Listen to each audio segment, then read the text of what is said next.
It is the Mike Missanelli Show, 97.5 The Fanatic. Interesting NBA action last night that we'll talk about. But today, I kind of want to bang around the NHL here because Bill Colarulo, Ray Dunn, of course, was indisposed last night. Ray Dunn was at one of the most important events of his life to this point. Yes. The Kendrick Lamar concert. He's on Cloud 9 today. He is on Cloud 9. So he'll be talking about the concert, giving us concert reviews. But Bill Colarulo was transfixed on the NHL draft lottery.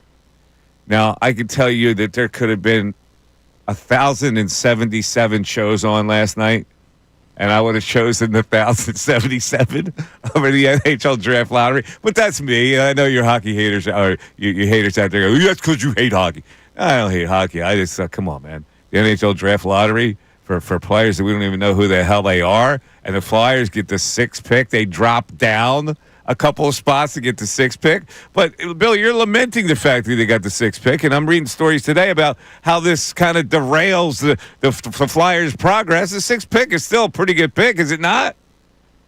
Oh, man. Talk to me about the NHL draft lottery, Bill. So, first of all, yeah, like an idiot, I make sure I run down the steps at 7 p.m., put on ESPN, turn on the NHL draft lottery. I'm excited because the Phillies, Eagles, I'm all over the place.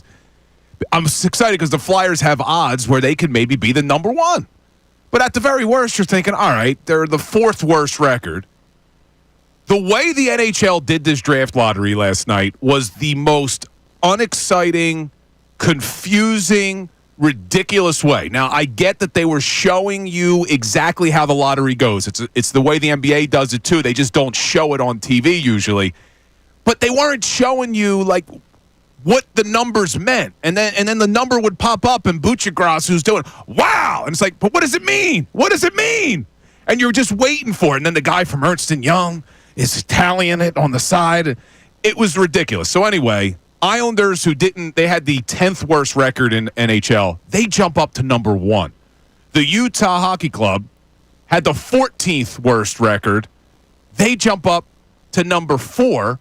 And the Flyers drop all the way to number 6. So you're right, 6 isn't necessarily bad, but when you had the 4th worst record, you're expecting to be at least a top 4 draft pick. I assume you had Cooper Flagg on your radar screen. You assumed who these players were going to be? No, but look, I'm not going to pretend like I know all these prospects. Follow the junior shifts. But there were 3 really solid prospects in this draft, so you were hoping to get one of those top 3, specifically one of the centers, because you got Matvei Michkov, so you want to be able to pair a center with him. And as we mentioned, Matvei Michkov, not only was the draft lottery a mess for Flyers fans, and it was confusing and it was annoying, we find out during the broadcast that Matvei Michkov isn't even a finalist for Rookie of the Year. Oh, I know that got you. Mike, being in love with Meach, you are. Listen to this. I didn't expect him to win it. But how is this guy not a finalist for Rookie of the Year? He leads all rookies in goals. He leads all rookies in even strength points. He's number 2 in overall points with 63. The guy had, I think, 3 overtime goals. He had 3 shootout goals. And don't you know the world hates the Flyers? I don't know if it's the Flyers as much as it may be the Russian player. I would say that facetiously. Yeah, maybe the Russian players, player. really? North American voters? It's possible. But look, no matter how you slice it, Flyers got screwed last night. Ovechkin, I would assume. Yeah, they hate him. Yeah. Flyers got screwed, Mike. Good theory. Let me ask you a question about this. How come it's always Ernst & Young? Like, can't it be like Big Lou's accounting? You know, like or TurboTax. Right? Ernst & Young is the only accounting firm in the world. Can't be Big Lou who comes in here. Oh, you should have watched it. It was 30 minutes of my life I won't get back. That's what I tweeted out after, and everybody knew what I was talking about. For the Flyer fans, in already an era of disappointment, although Bill was looking really forward to them getting the number 1 pick last night to add to Meach, to add to this plethora of young talent that the Flyers are cultivating as they make their move on the NHL. Right, Bill? That's the plan, Mike, and I know you're saying that sarcastically, too. No, I know it. Here's the way I look at it. I don't invest a lot of time in stuff that's not talkable. Yeah, hockey, it's a smaller fan base. It's not talkable. Yeah, it's a smaller fan base. It really isn't. So, but here's where I want to... We got to play the majors. And to me, like last night, the Knicks and the Boston Celtics were on, and I didn't even think of the NHL draft. But I was on at 7, so I switched over to Celtics Knicks midway through the first quarter because it was 7 to 7:30 was the draft. Although the draft lottery could have taken 5 minutes. Yeah. But hold on, let's make this relevant then to the NBA because the Sixers draft lottery is on Monday. Yeah. So we're less than a week away, and we know they need a top 6 or they don't even have a first-round pick. Yeah. And one of the questions I wanted to throw to you about lotteries, should they even have them? Like, should it just be worst to first? Because the whole point of a draft lottery is to try to deter teams from tanking. But in a lot of ways, this encourages it because once you realize that you aren't going to make the playoffs, you know, all right, we don't have to be the worst team in the NHL or the worst team in the NBA to have a shot at getting a top 5 pick or a top 3 pick. So teams tank more. So you look at the NFL. Why do teams tank more? Like if it was the other way, you would tank for number 1 pick. Because when you look at the chances you have, like 14 teams have a chance in the NHL to jump into the lottery. Yeah. So like the New York Islanders had the 10th worst record. Yeah. And they are the number 1 overall pick. Yeah, that shouldn't happen. So what I'm saying is that like as it's coming down the stretch, the Islanders don't have a shot at maybe making the playoffs, but now they're going to tank more because, we'll still have maybe a 6% chance or a 7% chance. The NFL, you rarely see tanking. Maybe the last game of the year. We've seen the Eagles do it before. But the NHL just goes worst to first, 1 to 32. Why not just do it that way? What do we need this stupid lottery for? Because the bad teams are really going to tank to get 1. You're going to have 10 teams then try to tank to get the number 1 pick. That's why. But you still are getting it. Like you're not getting to get to the extent. Did the Sixers tank? Well, yeah, they tanked. Okay. But they had a chance to get a top 6 pick. So, yeah, top 6, but I still look at it as even if it was 32 to 1, like the worst teams to the best. There's no way to get around it. There's no way to get around tanking. Whether you put it in a system, you're trying to put it in a system where it doesn't reward you to completely tank. It doesn't reward you because you completely tank to get number 1 pick. It doesn't work like that. So that's the good part about it. I guess, man. It's just, look, every time the Flyers with the lottery, I'm nervous now. Watch the Sixers fall to 7 and not even get their pick, all because of ping pong balls. I mean, it's kind of ridiculous when you think about it, that the future of organizations and franchises are determined by a damn ping pong ball. You got to do it randomly. There's no other way to do it. Random is the way to go. Well, how else could you do it? Do you have a suggestion? I'm just upset today. I'm just upset today. You're upset that the Flyers got the 6th pick and the Sixers are going to get the 6th pick. We're in 6 land. If the Sixers get the 6th pick, at least they get their pick. The scary thing is going to be if they fall to 7. And the other thing about the difference between the NBA and the NHL, the draft lotteries and things like that, we actually know who the players are in the NBA one. Oh, yeah, NHL, you don't know. We have no idea, man. These guys are living with families in Ontario. And we have no idea how good they are, do we? They're living with Miss McGill. That's what I'm saying. You don't know Youngblood. The 6th player taken could just well be as good as the top 3. You don't know. So I look at it like that's still a premier pick for the Flyers. So let's continue this growth for the Philadelphia Flyers. I want to talk about the growth of the Flyers. I hate your sarcasm. Can we do that, Bill? I hate it. Let's talk about the growth. Because you're all over it. 610-632-0975. We're going to talk some trade possibilities, too. We're going to have fun today. This will be a fun show. We're going to knock around some trade possibilities. Yeah, with the Phillies and the Sixers. Yeah, I like it. Exactly. 610-632-0975. The phones may have some life, so try it. We actually got a flicker of power here. We may get some calls that get through today. If not, text 610-632-0975. It's the Mike Missanelli Show. Continuing after this. We want to hear from you.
I kid because I love the fact that we have so many hockey nerds in this office. There's a lot of hockey nerds in this office. There are quite a few. Kincade is a total hockey nerd. You're a hockey nerd. Like the youngins that are out there are hockey people. And the way I look at Sports Talk Radio, I go, there's only so many hours in a day that I have, right? I got to concentrate on the hours where they're going to generate a majority conversation instead of something else, Yeah. So that's the way I've always looked at it. I could be wrong, and that gets me the hockey hate. But really, there's a sensible business reason for why I don't pay attention that much to hockey. No, I understand it, and I never understood it as a kid, being obsessed with hockey as a kid. Like, why don't they talk more about the Flyers on Sports Talk Radio? Yeah. You don't understand it. It's because you're a smaller contingent of the fans. I get it. Now, I wonder, do you think that the Flyers fan base, though, because in the 70s, a lot of people were obsessed with the Flyers. The Broad Street Bullies era, they win back-to-back cups. And then even in the 80s and the 90s, they had really good teams in the late 90s and through the 80s and then in the early 2000s. The fact that they haven't been relevant for much of probably going back to since they went to the Stanley Cup in 2010, like the last 15 years, Flyers really haven't been that good. So do you think the fan base is actually shrinking? Like, do you think the Flyers fan base is even getting smaller and smaller and smaller? No, I think that hockey people are hockey people. And I've always thought, I think you've overvalued when they were successful, that how it captivated the town. It captivated a certain small slice of the town. Even the not Broad Street majority. Bullies? Yeah. Yeah. I mean, listen, people that the majority of people who have followed other sports in this town don't understand hockey to the extent that they understand the other sports. And so even if they're good, it's not going to be a majority audience. And I've said this before, I think what else hurts hockey, it doesn't translate to the television very well. Like, you could watch basketball, football, and baseball on TV. It's not the same experience as it is live, but you can still enjoy it. It's hard to enjoy a hockey game on television. It's more peculiar a sport than other sports also. Like, the rules are a little more peculiar. Like the power play and the fighting and the offsides. People just don't understand it to the extent that hockey eyes that are trained to follow it understand it. Yeah, and then there are people with helmets on that you can't really see. Now, football's different because it's kind of America's sport, but hockey guys, you really don't get what their personality looks like. You don't get their facial expressions a lot of the times. It's just these strange little skating men with helmets on. Strange little skating. Right? That's the way I look at it. And believe me, I covered hockey, and I loved hockey growing up. But even when I was loving hockey back when they were winning Stanley Cups and the Broad Street Bullies and that whole era, I realized that it was kind of a minority of fans that appreciate the game itself. Now, before the break, I was complaining that Matvei Michkov wasn't a finalist for the Calder Trophy. You love yourself right? some Michkov, man. I got to tell you. And I was listening, why? Like, rookie goal-scoring leader, most even strength points, all that. Flyers just put out kind of a trolling post on Twitter. Oh, really? They put out a tweet that says, presented without context, the NHL's rookie goal-scoring leader, and it's a 10-minute highlight video of Matvei Michkov. So they're even feeling they got slighted here. Respect to the Flyers for trolling a little bit. Well, everybody. There it is, Ray! This is a mindset that has been going on for 50 years, that the Flyers are the black sheep and they get picked on. That tweet would have been Ed Snyder approved, baby. Yeah. Well, listen, let's be fair. When you think about hockey, it is not followed by minority fans. I don't know. It's just not. It's not. They're trying to grow the game. Yeah, but they're not going to grow it to the point where minority fans are going to watch it. I guess in some of the inner cities, yes. I mean, in Canada, there's minority. Can I be even more specific? It's a white sport. It's predominantly a white sport. I mean, a lot of that because so a semblance of fans, a large number of fans, are not going to be curious to watch it. Yeah, it was a white sport, especially because you got Canada and a lot of the European players and things like that. But the one thing I felt like the Flyers and specifically Ed Snyder have done a good job is trying to grow the game to the inner cities through the Ed Snyder Youth Foundation and all that stuff. But yeah, it's a small. Let me ask you a question: how much has the Youth Foundation paid off? Really? I don't know. I don't know the numbers. It sounds good, doesn't it? It sounds good. Yeah. But in reality, is it generating any interest? No. Look, I don't know. But the hardest part about growing the game of hockey, it's expensive as hell to play. The equipment, the ice time, the leagues, like it is not a sport where you could just go and play football in the backyard. You could just go and shoot a basketball down at the basketball court. Like hockey is a very expensive sport to play, which makes it difficult, I think, to grow the game. Probably the most expensive when you really think about it. Yeah, but that shouldn't affect fans following the game because it's expensive to play it. Well, then that leads us to the next question. Do you have to have played a sport to really enjoy it? Probably not. No. A lot of football guys never. Football's the largest audience, right? How many people have actually played football? Yeah, not many. 610-632-0975. Back after this. Fanatic Sports Update. Phillies in Tampa Bay tonight. I'm Ray Dunn with this Fanatic Sports Update. The Phillies return to action tonight in Tampa Bay against the Rays at 7:05 with Zach Wheeler on the mound against Drew Rasmussen for Tampa. The Rays took 2 of 3 from the Yankees over the weekend, but lost 4 games before that. They sit at 16-18 on the season coming into this series. The Phillies winners of their last 3 series since being swept by the Mets 2 weeks ago. First pitch is at 7:05 at George Steinbrenner Field tonight. Again, it's Rays and Phillies from Tampa. Elsewhere, the NFL offseason continues on, and we're 2 weeks away from the next owners' meetings. ESPN's Adam Schefter joined Kincade Salciunas this morning and said that he believes the tush push will be outlawed. I believe that the tush push was on the way to being outlawed in the National Football League. I haven't heard or seen anything that's going to change my mind about that. I still think that will be the case, that the play will not be in existence in the 2025 season on opening night when the Eagles host whoever they're going to host.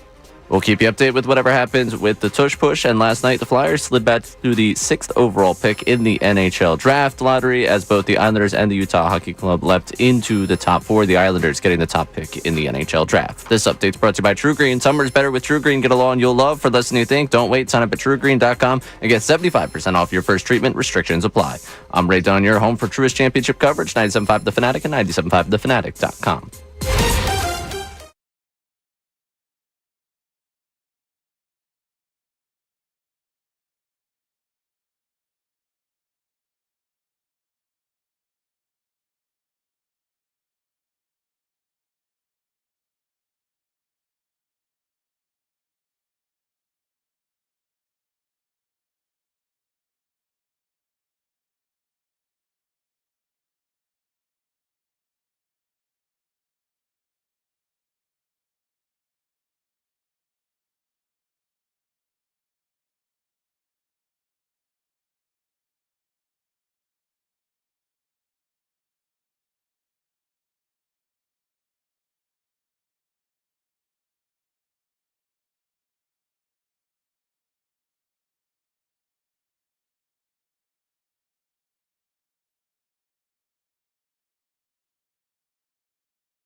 review of the Kendrick Lamar concert last night. Ray's going to take a half an hour to talk about it. I'm not going to stop talking about which it. will get us like a good segment out of the way. No. Yeah, he is. Well, you just see his. You got to see his seats, man. He was in the pit. He could have reached up Really? and touched Kendrick Lamar. That's the thing. He'll sit on the top of the rafter for every other sport. Kendrick Lamar, Not Kendrick. He broke the piggy bank. Apparently, Kendrick Lamar slapped Ray's hand and he hasn't washed it yet. Oh, is that Shut right? up. No. You slapped your hand? No, I was never going to get that Did you close. I'm also not a Kendrick. Did you get close to KL? I did. I mean, I was very close. Right. I was about as close as you could get. I Really? think. Yeah, That's I mean, I was. unbelievable. Did you post that picture? Oh, he did. I did. Oh, you did? Multiple times he posted it. Oh. He posted it, then he quote tweeted How it. refreshing is that? I tweeted I after the would have show. paid money to see that picture after seeing you with the binoculars. It was so good. I don't think I can go to another concert ever again. I think I've had my best experience. How I think it's about that? over. Well, But that's your favorite artist, right? Like, Yeah, You so- love Kendrick Lamar. So Yeah. good for you, Ray. Glad you had a good for night. you, Great man. night. I'm Great sure night. was the lighting pretty cool and all. Oh, that yeah. stuff? I mean, they had a good showmanship. Yeah, like I think seeing him live, I've seen this is the third time I've seen him, and the one time was at Made America where he doesn't really have like artistic control of what's happening because he's on the same right. stage as everyone else. But the first time I saw him, it was like just a shock, just the way he puts on the show around it. Like I love the music, but the way he thinks out everything and just obviously what was popping up on stage behind him, the lighting going off, everything is really cool with him. I think he Yeah. puts a lot of thought into that, the way he wants to deliver it, and it That's certainly cool. shows. So you will see him again and again and again when you get a chance to see him. Oh yeah, I was Yeah. devastated that I did not go the last time he was in town, and I did not forgive myself. And for a little while there, I was like, I don't know if he's going to keep making music. Kind of seemed like he was done. Like he was like, oh, yeah, I did my thing. This whole beef leading to another album and kind of waking him up, great. This victory lap has been awesome. I can't get over the fact that I actually might go when he's in Hershey on this tour. I'm considering splurging and look going at out to this. Hershey. Go ahead, Bill. Ray, knock yourself out. Bill, are you the type of person that would see multiple times you're an artist in a concert? I've never done it, so I'm going to say no. I've never seen an artist. Well, that's not true. I've seen Roger Waters twice because I just Waters. enjoy the experience of like the Pink Floyd experience. The needle in your arm? Yeah. Yeah. Okay. So I've seen him twice because it was two different tours. Wow, you're a dreamy rocker like that? Not really. It just Yeah, kind like of a fell into. psychedelic heroin rocker. It just kind of fell into place. You know. Okay. But it was a good, two good shows. Well, there's on the other side. There's the I call him Johnny Clark and his little minions. There's that. The Bruce Springsteeners? The Bruce Springsteeners, the faction of Johnny Clark is the little minions that include a certain amount of people, the same people. Well, you ruffled some feathers last week With what? because you called Jimmy Buffett people a cult. I know there were a lot of Margaritaville people who were not happy with That's you. not a cult. I don't They know. live in Margaritaville. Right, Well, people that's were upset with him, right? Margaritaville I'm not people. starting beef between my parents and Mike. I'm not. I didn't say it was your parents. I didn't say it was. Your parents are parrot heads. I didn't say it was your parents. Oh my God! I'm sorry. Ray said it, not me. I wasn't going to bring the I'm dumbs sorry. into this. My parents enjoy their cheeseburgers in paradise, man. I can't help it. They're not alone. There's the dead faction, and then there's the fish faction. They're the same kind of like, the parrot heads. the parrot heads. All right, let's go to the fact. I know the text board is ready to take me apart by the anus, but so let's see what we have today on the board. Mike hates hockey. In what other sport would the leading rookie scorer not be a finalist, at least for the Rookie of the Year award? It's your fault, Mike, that Michkov wasn't nominated. I think that's what I got from this text. It was Mike's fault. What do I know? Maybe should he be nominated? I guess. Well, I don't know. He should have been a The finalist. Flyers get picked on. I know that. He wouldn't have won, Yeah, but that's been the mantra. Flyers get picked on. he should have been The a league finalist. hates the Flyers still. So that's the reason. They do. They've been hating him since Yeah, the they 70s, hate Mike. it. All right, what else we got, Ray? Some disappointment with your lack of attention paid to hockey. Mike, I love you. People always said you never talked hockey because you didn't know it, and you've always argued you're a hockey nerd. You just don't talk it because of the radio numbers. Hearing you admit you don't even pay attention to it is disheartening. I don't pay attention to it now because it's not talkable enough.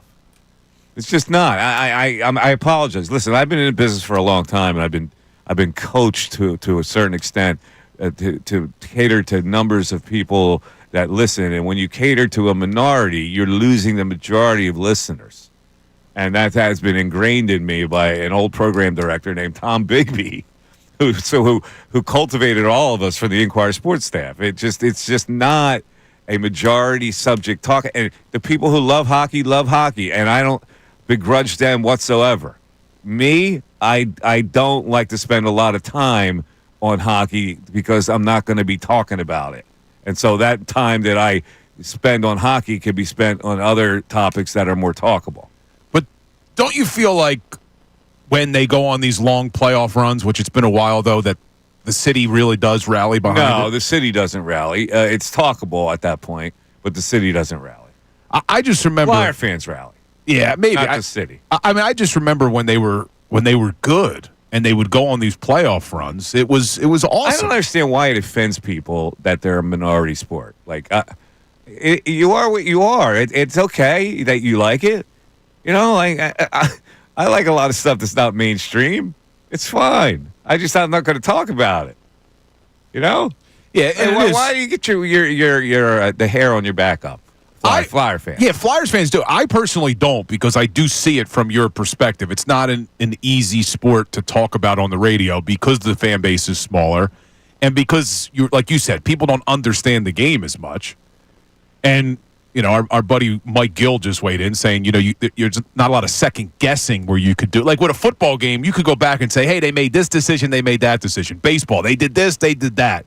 In basketball, it's a little bit easier to pick apart things that happen. With hockey, you know, they put the second power play unit out there. They shouldn't have done that.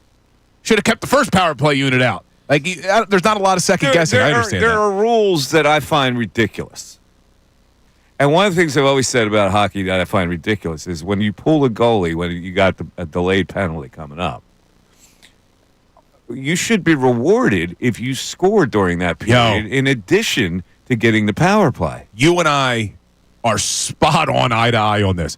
I say the same damn thing every time. It doesn't make any sense. If you are able to score before the other team touches the puck, you should still get the power play. That's the object of pulling the goalie. Yes, you should still get the power play. You have an advantage in that time, however short it is. If you're skilled enough to score, you should get rewarded to get it with another power play. Look at us agreeing on a hockey point. Listen, I've covered the game way back in the day, right? So I covered it for like 6 years, and I always go, the rules in this sport are ridiculous. Yeah, that I don't understand. Someone commits a penalty, you're good enough that you keep the puck away from them and you score, and it's like, all right, but they're not getting the penalty. You want to see here another one?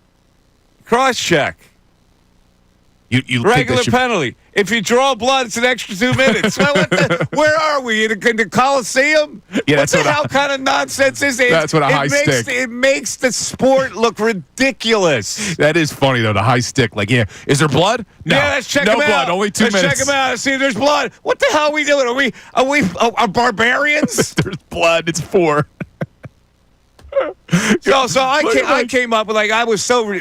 with the hockey rules, I'm going. Let's just junk up the game completely. Let's put a pond on the ice. So if you could, just like you're at the pond, the thin ice area, are you able to check a guy? You knock him into the pond. You know, let's have 2 goalies going ass to ass. Let's open the back of the net. Now you're getting carried away. No, you got a rear view mirror for the guy who can't see the ice. 610-632-0975. It's okay, hockey fans, to like a minority sport. But you got to look at the other side of it on how talkable it is to a majority audience. 610-632-0975. We're back after this. Connor Thomas. Here's the thing with Aarondola. Aesthetically,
coming in, man, because I'd love to hear your feedback on this. I take all feedback under advisement, and then I ignore it later. No, but I know Flyer fans always get, for the better words, probably escape me, but they get the red ass. They do. Flyer fans get the red ass, Bill. You show it sometimes. Yeah, sometimes. It's just because you grew up with hockey and you go to the games and all that stuff, so you're invested. I am. It's been disappointing, though, man. Like, you see these NHL playoffs, and part of the reason I haven't been as tuned in is I'm jealous, man. Like, I want NHL playoffs back. I want to be down in South Philly with the place rocking. Mm-hmm. Everybody rocking the orange shirts. You know, they give out the orange shirts, and the whole place is orange, and then they do there's nothing better than going to a hockey game. It's warm weather, and you're outside tailgating before you go in, and they got the block party going. Mm-hmm. Haven't experienced that. Let me ask you a question about this, because I don't know if this regime is the regime that's going to turn the Flyers around or not. I know you're hopeful that it is. I think maybe you're hopeful because they're ex-Flyers that you liked. But let's look at all the other sports. Who are the last executives, other than Howie Roseman, who's riding high right now? What other executives from the other sports we knew they knew what they were doing? Like, how far do you have to get? Like Dombrowski, we don't know yet because he's got. We're going to talk about some trade possibilities coming up, and I think he's got to do one. But the last Philly executive that we go, that guy knew what he was doing. You have to go back to Pat Gillick? Yeah, Gillick probably, right? That's a long time ago. It is, but Dombrowski, I've been critical of him. But when he came here, we thought he knew what he was doing. He's a two-time World Series champion with two different franchises. Hasn't proven it yet so far. He hasn't done anything that necessarily puts him over the top, but I still do trust him to an extent. Not necessarily at the deadlines, but he knows how to build a winner. He's done it where he did it in Florida, he did it in Detroit, did it in Boston. I mean, the guy's done it 3 different stops. Let's look at the Sixers. The last one with the Sixers. Oh, my God. Well, I don't know, man. Larry Brown? Yes, yeah, I mean, Larry Brown, but at the same time, Larry Brown was trying to trade AI. Yeah, because he was just fed up. But did he know what he was doing? Thanks, Matt Geiger, right, for that trade not going through. But, yeah, he knew what he was doing. Larry Brown knew what he was doing.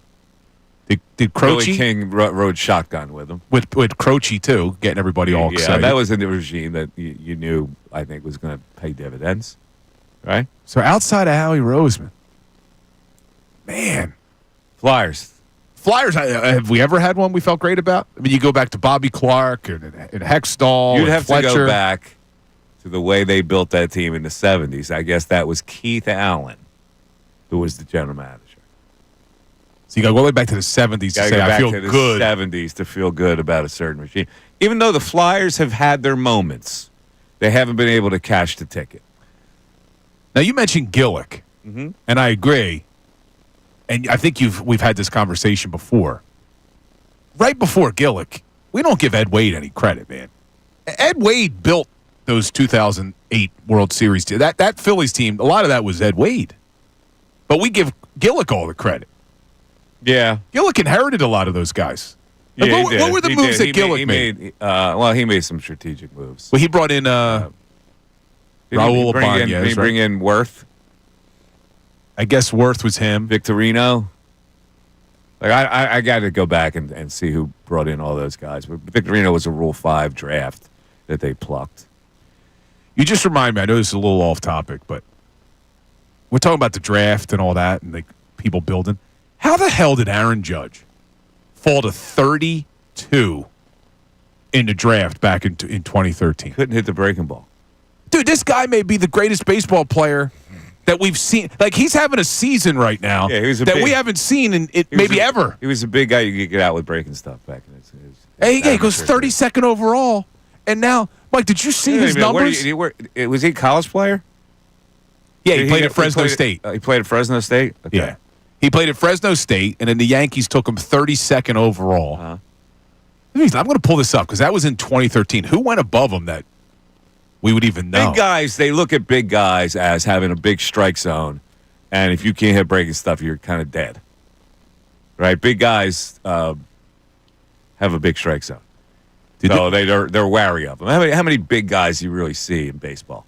I mean, how tall is Aaron Judge? Like 6'5", 6'6"? 6'8". Is he really that? Yeah. Yeah, he's 6'7". Yeah. Oh, my God. And he plays center.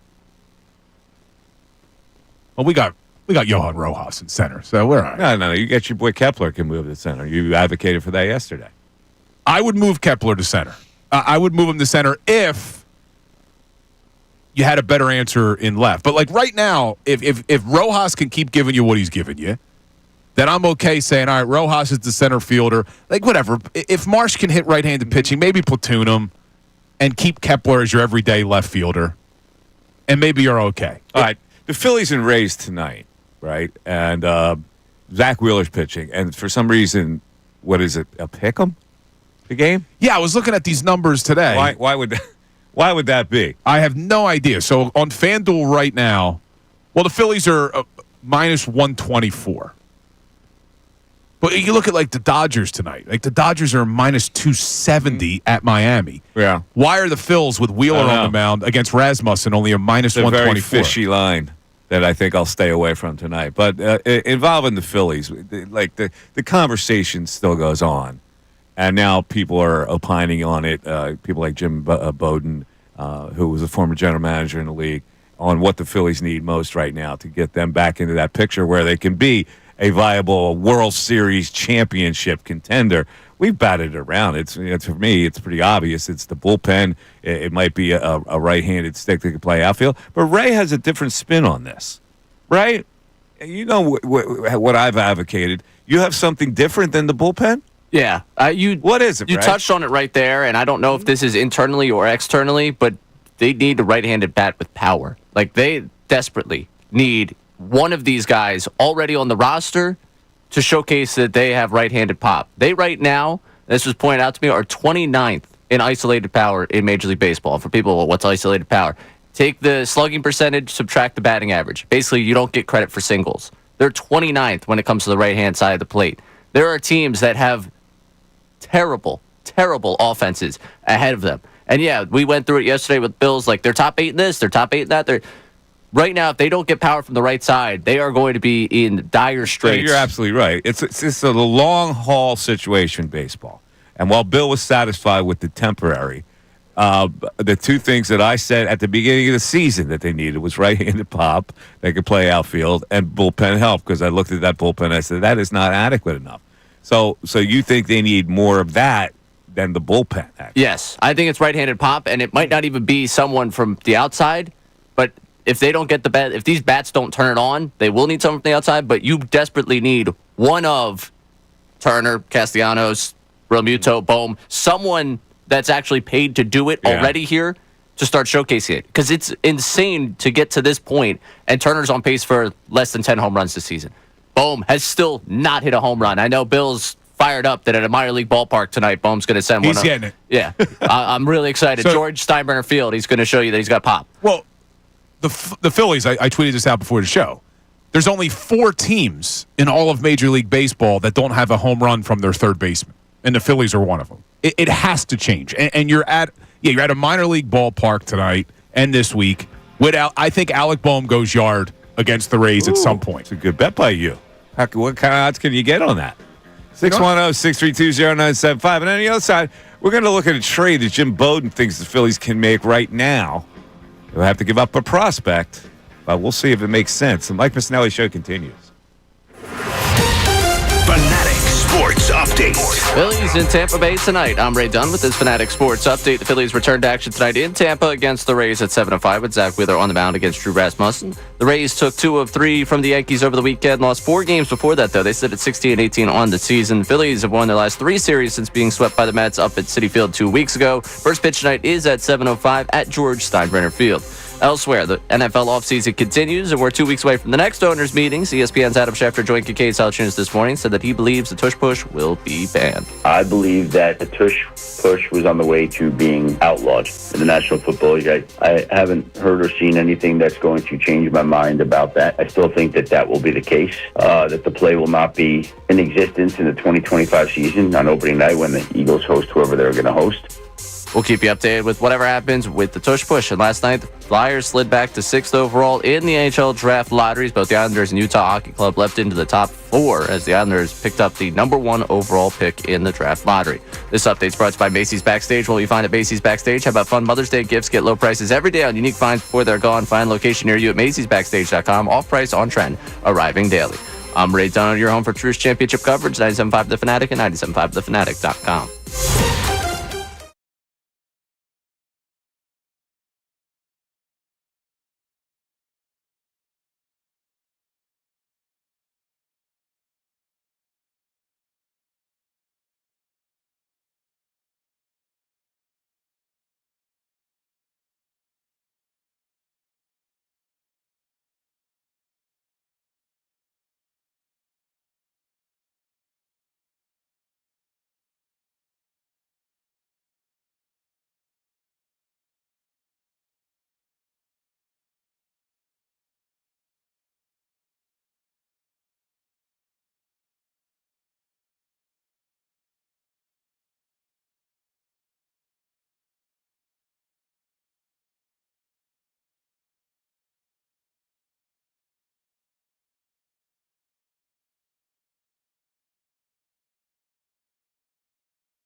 I did that off air.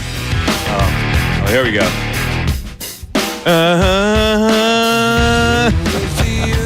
There you go. There you go, Chris. Well, you know, I was listening to, you ever hear his acoustic version of Nothing Compares to You? I have. Good Lord. Excellent, but I'm still taking Sinead Yeah, I know. O'Connor. You keep saying that. I don't know. Still taking her. I'm not so sure about that. All right, I want to go back to the text board because I know people. I want to give them their fair shot at me. I always do this because I like to get their venom out towards me. And I know, Ray, there's a lot of hockey text that came in, right? Yeah, we honestly, other than Marshall in Florida, who says, seriously, why does Mike have to be so condescending to everyone who is not like him? What do you mean? Everybody's not like me. I'm an everyman. Outside of that, I just said practical. you open up the gates for people to just rip the Flyers. We had someone text in, the Flyers have been horribly dormant for decades, and it's brutal to watch. Oh, they've been, well, we already know that. And this is where I have to admire Flyer fans because they don't seem to be bothered by that as much. Now, that text would be, belie that statement. But I don't think that people, it really dawns on people that they haven't won something for 50 years. 50 years. Wow. It's hard. It's mind-boggling, and everybody kind of sloughs it off. Nobody really gets that outraged about it. Now think about it. If the Eagles didn't win for 50 years, and they didn't, Yeah. and the venom every year, when are they going to fire this guy? It was just palpable anger. Flyers, you just go merrily along. It's the thing I've never understood. But the thing is we look at it like with the Sixers, right? Because the Sixers haven't won in 41 years. But I think the difference is the Sixers have only been to the finals and really outside of, they've only got past the second round in 01, right? After 83, did they get out of the second round again outside of the 01 Iverson year? Barkley's rookie year, I think they got out of the second round. But They were never in conference finals, and then since then it's literally Did they get just to the been conference Iverson. finals that year? Yeah, and then since then it's literally just been Iverson. Because you look at the Flyers, as frustrating as it's been over the last 50 years, they did go to the Stanley Cup Finals in 80. They went again in 85. They went again in 87. They went again in 97. They were there in 2010. So I feel like they've never got the ultimate goal in 50 years, but they've had more postseason success. You sound like Ed Snyder. Because he would be permissive by saying, well, we're always in the hunt. You remember that classic press conference where Mike Sealski said, don't you think it's time for a fresh perspective? And he said, no, there's no such fresh perspective. And he snapped at him. Do you remember that? I don't remember You don't that. remember that? No, I don't. Oh, my God. No, we don't need a fresh perspective. In fact, we used to play it as a soundbite. Try to Here find on it. 97.5 The Fanatic. Try to find it, Ray. Yeah, I don't remember that. And look, I've admitted the way Snyder went about trying to win another cup didn't work. They would go and they would get the aging players, and they were slow to adjust to the NHL when it changed. They were still going with the bigger players and things like that. But he did go for it every year. He was an arrogant dictator a lot of the time, and that guy, I swear to God, got the biggest Teflon reaction of any. He was an arrogant dictator with the Flyers. He had the red ass all the time to the point where he forced them to do moves that they didn't necessarily have to make, like the time they signed the goalie and gave him $10 million because he demanded it. Are you talking about Brizgalov? Yes. That was disastrous, dude. The worst part of that whole Brizgalov thing wasn't even just the contract. You pushed out Sergei Bobrovsky because of it. Exactly. And that was Bobrovsky's still playing. It was a Snyder call. Damn it. What are you doing to me today? You got hypnotized by Snyder. I just respected Snyder that he always went for it. And he did build a destination of a place. And People that's wanted to play for the difference Flyers. between Flyer fans and other fans. You're just an example of it. He always went for it. Your perception was different than any other team's perception. You're more mollified for some reasons that I cannot explain. Maybe it's because you think that you have this precious little club that you belong to. It's weird, Bill. It's weird. It's weird. It's very weird. We're like the parrot heads. You're like, in a lot of ways like the parrot heads. Or the dead heads. And I don't understand how you got like that. What is it? And I think it's because that you latched onto a sport that nobody else really, the majority did not latch onto. So it becomes extra precious. It's like a precious stone to you.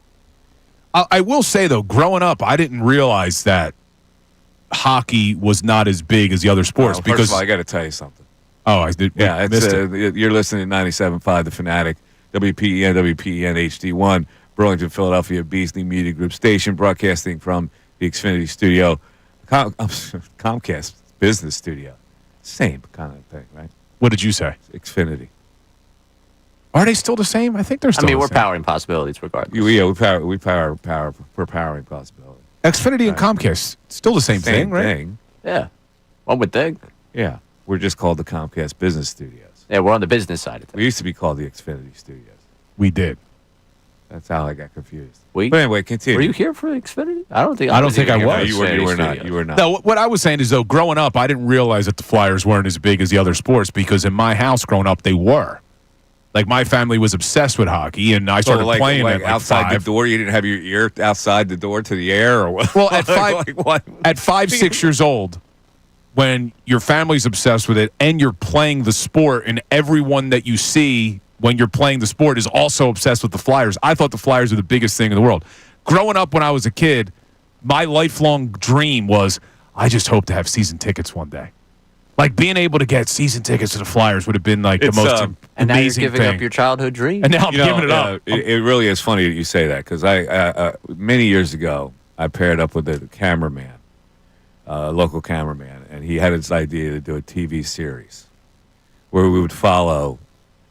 We'd called Fanatics something. I forget what name we gave it, but we were going to follow people who were so obsessed with their particular sport. And the first segment we did was on Flyer fans.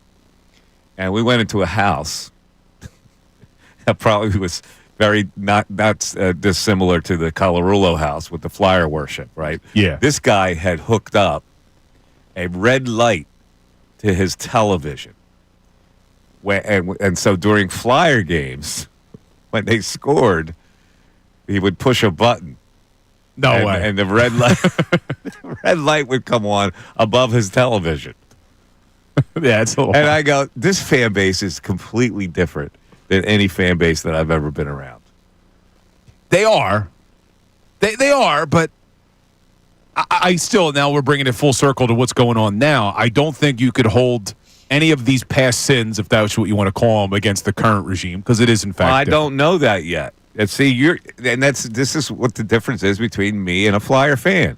You are already swung to that side that these guys are going to rebuild this job.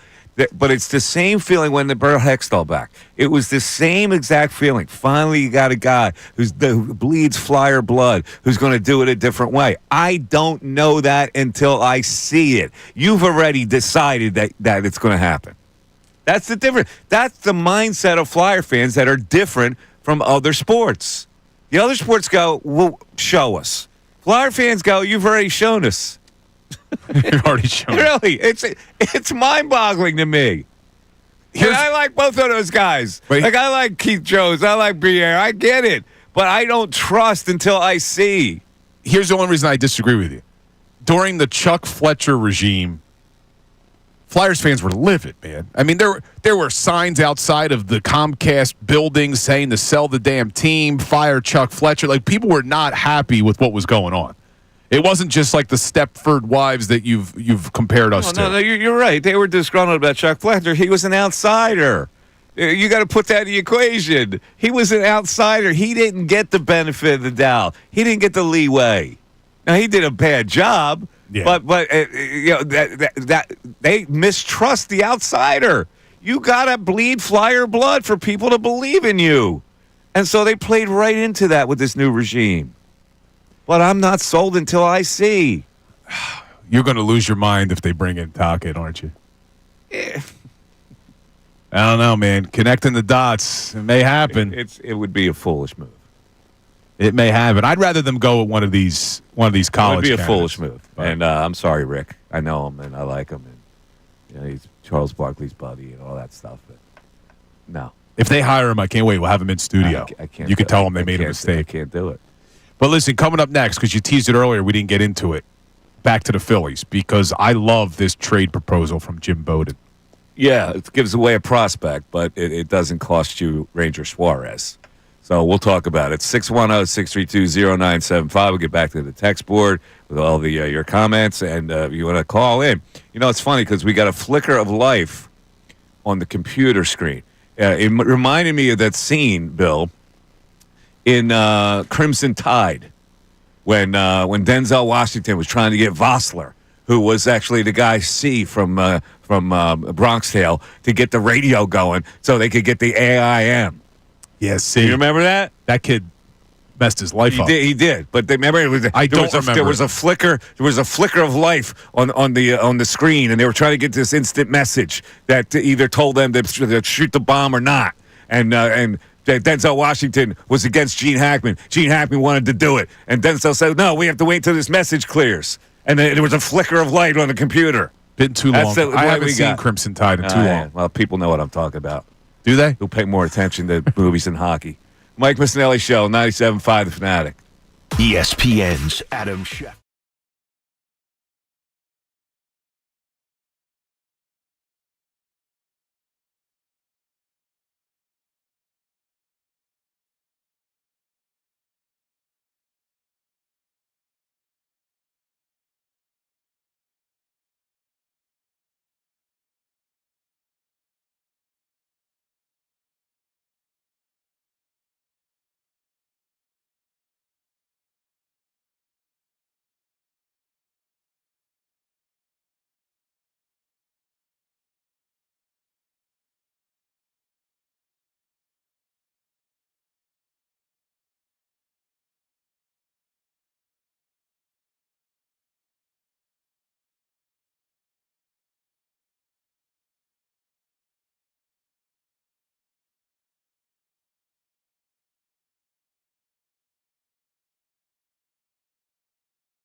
happens to be my birthday, but at the time, 11:11, if it pops up on the, you look up at the clock, the digital clock says 11:11. You're supposed to make a wish.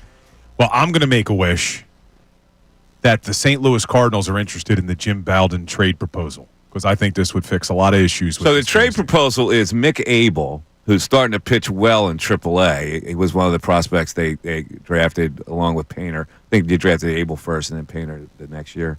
Something like that. But Mick Abel has had a hard time advancing through the system, has been very inconsistent, pitching well now. Jim Bowden, former general manager of the Cincinnati Reds, now doing baseball commentary and writing for the Athletics, says that they should offer Mick Abel to the Cardinals for Ryan Helsley, a kid who throws 100 miles an hour, to help their bullpen, giving up a prospect who's not really a prospect to the level that some others are in their system. And you're on board completely with that. I would be on board. Like, we keep talking about trading Ranger. Now, look, this may hurt you a couple years down the road if Mick Abel turns out to be a starting caliber pitcher. It would be a shame to give up on a guy like that. But if you're telling me the window's closing on this core group, and you could trade someone who's not even a part of the plans this season, it's not Justin Crawford and it's not Aiden Miller, and you don't have to give up on Ranger, and we can move Ranger Suarez to the pen as well.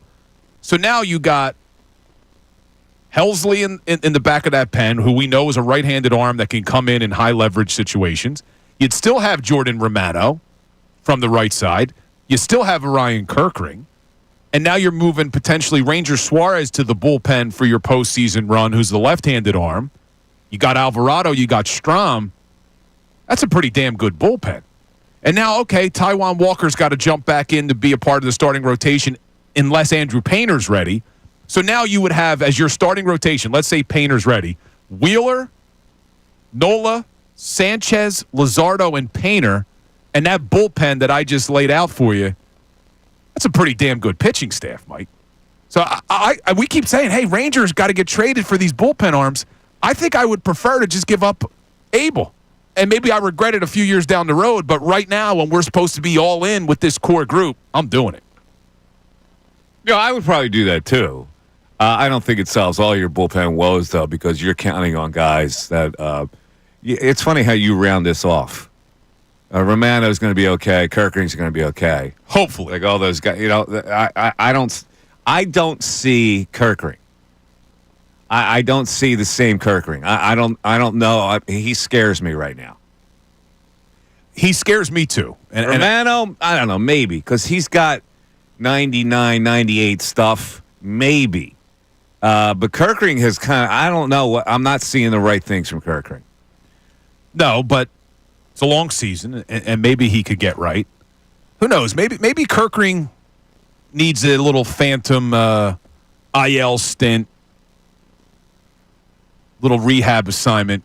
Now, here's the other thing that I got tweeted the other day. A guy said, what's wrong with putting Painter in the bullpen when he comes up? To have another hammer who can throw hard in that bullpen. I know what's wrong with it, but I want to see if you know. What's wrong with putting Painter there? Painter into the bullpen. Well, first of all, if they were to bring him up, I want to see him as a starter, but that's not even what I want to see. Well, they have enough starters, don't you think? But I would think a guy that's coming off of Tommy John. Bill, you're smart. Am I going down the right you path? You are absolutely smart. Yeah. Guy coming up, Tommy John has to warm up constantly. Yeah, I don't like that. You know, the wear and tear of warming up in the bullpen when you're cultivating him to be a premier starting pitcher, you're asking for trouble. Yeah, I'd rather see him as an every fifth day guy. So that's the peril of that. It's not a bad thought, but because he's got stuff that could help in the bullpen. And look, he could be in the bullpen come October if we're fortunate enough to be there. Yeah. So, look, Painter, I don't look at him as the bullpen answer down the stretch. I think that's more Ranger Suarez, and I already saw people in the chat saying Scott Boras isn't going to like that. And I agree, but it depends on when you move Ranger to the pen. Like, if Ranger can get a few solid starts under his belt over the next couple of months, he may earn that payday as a starting pitcher in the offseason. But then come August, September, you can slide him into the bullpen to get him ready for October. This notion that Scott Boras isn't going to like it is troubling to me. It's like you can't cultivate your team around an agent's wishes for one player. You got to explain to him. Listen, we're not going to hurt your guy. He's a precious cargo to us too. I get it, but we got to help the ball club right now, Scotty. Yeah, but look, don't you think there could be? And I know what you're saying. Agents shouldn't have that much power, but the reality is Scott Boras just does. Couldn't you kind of have a little? Not going to lose his power with that. No, but I'm saying Scott Boras. I think the happy medium is he's a starter until maybe August, or even when Painter comes up. Let's say July. Let him start over the next couple of months, and now we're going to slide him to the pen. Yeah, that's fine. Well, how could he complain about that? That's right. I think that's the way. I don't think you would move him now. Now, there's another trade proposal in the YouTube chat in addition to just Abel for Helsley. What do you got? Randy Rubart says, can you include Bohm and get Arenado in the deal as well? So you would be giving up Abel and Bohm for Helsley and Arenado. And Arenado's the guy, I feel like every year it's rumored that's going to really put them in the luxury tax because Arenado makes a lot of money. Is he in the final year of his deal too, Arenado? He might be. He signed through He makes like $30 million. $7, I think. I'm looking at the contract. Because Helsley's in the final year of his deal, and there's no arbitration or anything. So you would have to extend him. If you're giving up Mick Abel, I would think you're going to want to extend him. Helsley? How old is Helsley? 30. So he's 30. A little bit of arm problem, too. And you know what? He'll be 31 in July. Arenado, Ray, is actually under contract through 2027. That's what I said. That's a big. Oh, I thought you said 26. I'm sorry. That's a big contract. It is. He's making $21 million this year, 16 next year, 15 the year after. 34 years old. It was. Yeah, I don't love it. Look, listen, I wouldn't be that mad at it because you know exactly what you're going to get from him. You're not going to get the same slug that you used to get from him, but you're going to get a really good fielder who's going to hit 260. Yeah, I mean, you know what you're getting. You're not getting any home runs from Bohm, and it's funny. I think Ray has the inkling now that Alec Bohm is going to be 29 years old that we've seen the best of Alec Bohm. Is Ray just jealous because of his love affair for Aaron Dolan? No, you are. Oh, because we Not know Ray loves You Livy are Dunn. I thought it was Aaron Dolan, too. No, it's you who loves Aaron Dolan. Actually, I didn't want to admit this yesterday. I think it was also me on the Livy Dunn thing. I was just letting you put it on Ray yesterday. It was 100% you on Livy Dunn. All right. We were just putting it on Ray. 610-622-0975. We're back after this. Fanatic Sports Update. Phillies in Tampa tonight. I'm Ray Dunn with this Fanatic Sports Update. The Phillies return to action tonight in Tampa Bay against the Rays at 7:05 with Zach Wheeler on the mound against Drew Rasmussen for Tampa. The Rays took 2 of 3 from the Yankees over the weekend, but lost the 4 games before that. They sit at 16-18 on the season. The Phillies won their last 3 series since being swept up in New York by the Mets 2 weeks ago. First pitch tonight is at 7:05 at George Steinbrenner Field. Elsewhere, the NFL offseason continues on, and we're 2 weeks from the next owners' meetings. ESPN's Adam Schefter joined Kincade and Salciunas this morning and said that he believes the tush push will be banned there. I believe that the tush push was on the way to being outlawed in the National Football League. I haven't heard or seen anything that's going to change my mind about that. I still think that will be the case, that the play will not be in existence in the 2025 season on opening night when the Eagles host whoever they're going to host. We'll keep you updated with whatever happens with the tush push and, of course, everything happening in the NFL offseason. And last night, the Flyers slid back to 6th overall in the NHL draft as both the Islanders and Utah Hockey Club leapt into the top 4 of the draft. The Islanders getting the top pick overall in that NHL lottery last night. This update is brought to you by Rocket. Rocket.com is a single, seamless homeownership platform to help you find, buy, sell, finance, and even refinance your home. Get started today at Rocket.com. Rocket, own the dream. I'm Ray Dunn, your home for Truist Championship coverage, 97.5 The Fanatic and 97.5thefanatic.com.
Mike Missanelli Show, 97.5 tonight. Bill, I'm going to refresh your memory of Crimson Tide.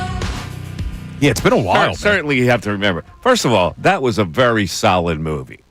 I'm not going to go great movie like you, but it was a solid movie with Denzel fighting little mutiny on the submarine with Gene Hackman in charge. Gene Hackman, who's a little long in tooth, whose ideas are a little archaic, and that's what Denzel realized.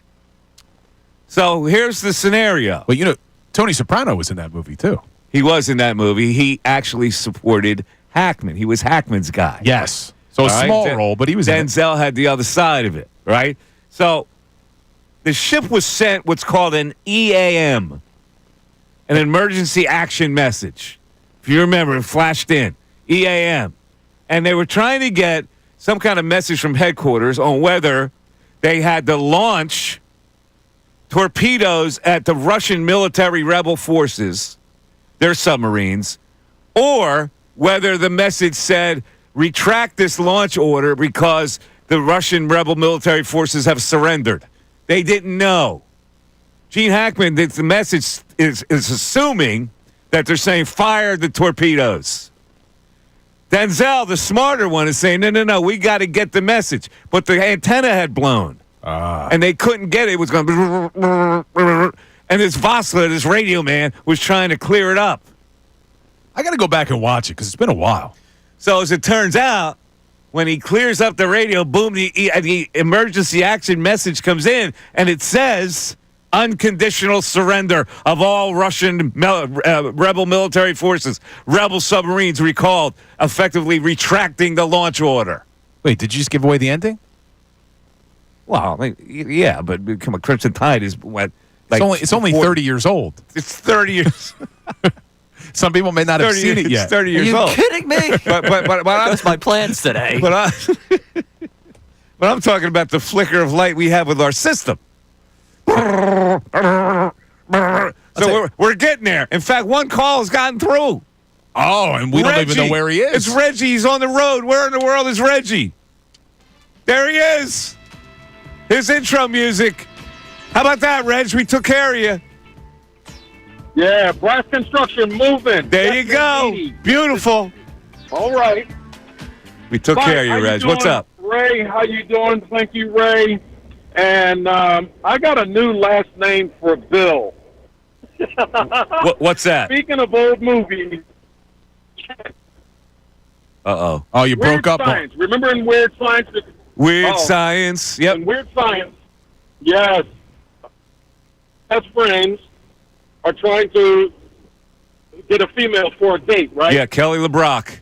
Yep. Yeah, I remember that movie. Yeah, Uh-huh. okay. Anthony Michael Hall's older brother was played by Bill Paxton. Correct. And his character is Chet. Chet. Is that me? That's where Bill. Bill's that's where Bill got it. Chet. Bill's Chet. We're gonna turn Bill into that slimy creature. Paxton died, right? Yeah, he did die. Bill's the slimy creature I'm gonna turn him into. Not the slimy creature, the one that keeps interrupting, messing with the brother, Anthony Michael Hall's character, right? Oh, yeah, okay. Yeah, Chet. So I heard Bill say that the Flyers in the lottery fell, in his words, all the way down to 6. To 6. I'm thinking, Apparently, there's only 2 players in this draft. All the way down. okay.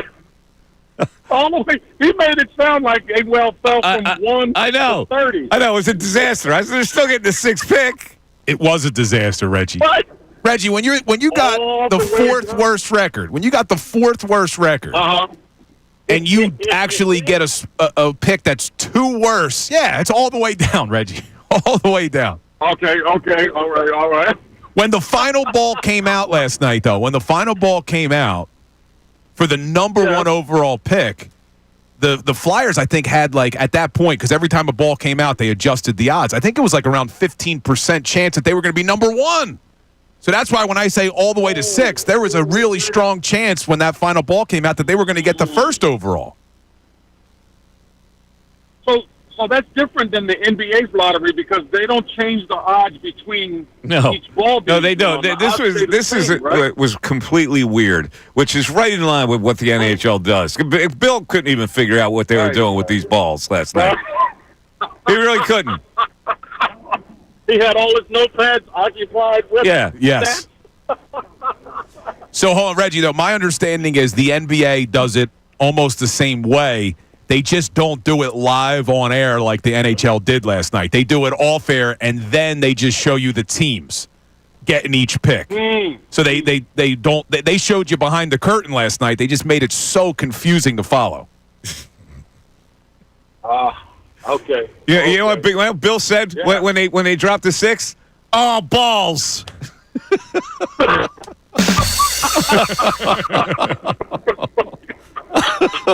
It's uproariously funny. How about that one? And we didn't have to bleep it because it was made in context. I gave you a McCarthy chuckle. What else you got, Reg?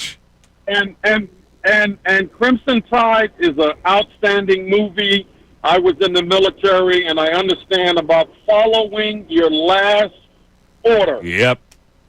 The last order had Yeah, come in. following- but Do it not was- launch. It was the old. That's right. It was the old guard and his Jack Russell dog. Yep, That was he had his the best Jack friend. Russell Terrier. And- A solid movie, man. Yeah. Very entertaining. Yes. And Denzel's character was more polished, more Yep. textbook educated. Now, didn't Denzel didn't Gene Hackman slap him in that movie? Yes, And he did. he drew Yep, blood. Yep. He drew blood from his nose. Yep. That would be a Yep. 4-minute penalty in the That NHL. would be. Drew blood. Yeah. 4 minutes. And then the outstanding conversation about horses, about those horses. The Lippinzander Stallions. Yes, Uh-huh. yes. That's deep. That's a great movie. All right, Good man. science, risky You got it, business. Reggie. Thanks for the call. Reggie on the road, checking in. I didn't ask him where he was today. Yeah, we don't I know. believe Nevada. Oh, he's in Nevada was where he today? was today, yes. I think that's Interesting. where he checked He's in in from. Nevada. Don't you remember that racial discussion? Hackman said the Lippinzander Stallions are white. I got to be honest with And you. at the end, he says, no, you're wrong. The Lippinzander Stallions come out black. I saw the movie. I couldn't tell you a single thing about it. Really? I don't remember. Man, it was gripping, that movie. I don't remember it. I got to go back and watch Fantastic. it. But now that I know how it ends, Speaking of which, I think I told you this morning, I finished White Lotus season 3 last night. Yeah, did you? Big fan of the White Lotus now. I was Oh, yeah. I was down Oh, on yeah. it after season 1, but season 2 and 3. What did you like Brought me about in. season 3? It took 8 episodes to get somewhere. It did, but I kind of liked. I like that I know how the White Lotus is set up now. Like, that's what's going to happen through the first 6 episodes. You're figuring out, all right, well, who could be the one who dies? Who could be the one that does the killings? And every single person has the potential because there's something going on. And then at the end you're going to get the delivery. A little overdramatic at the end.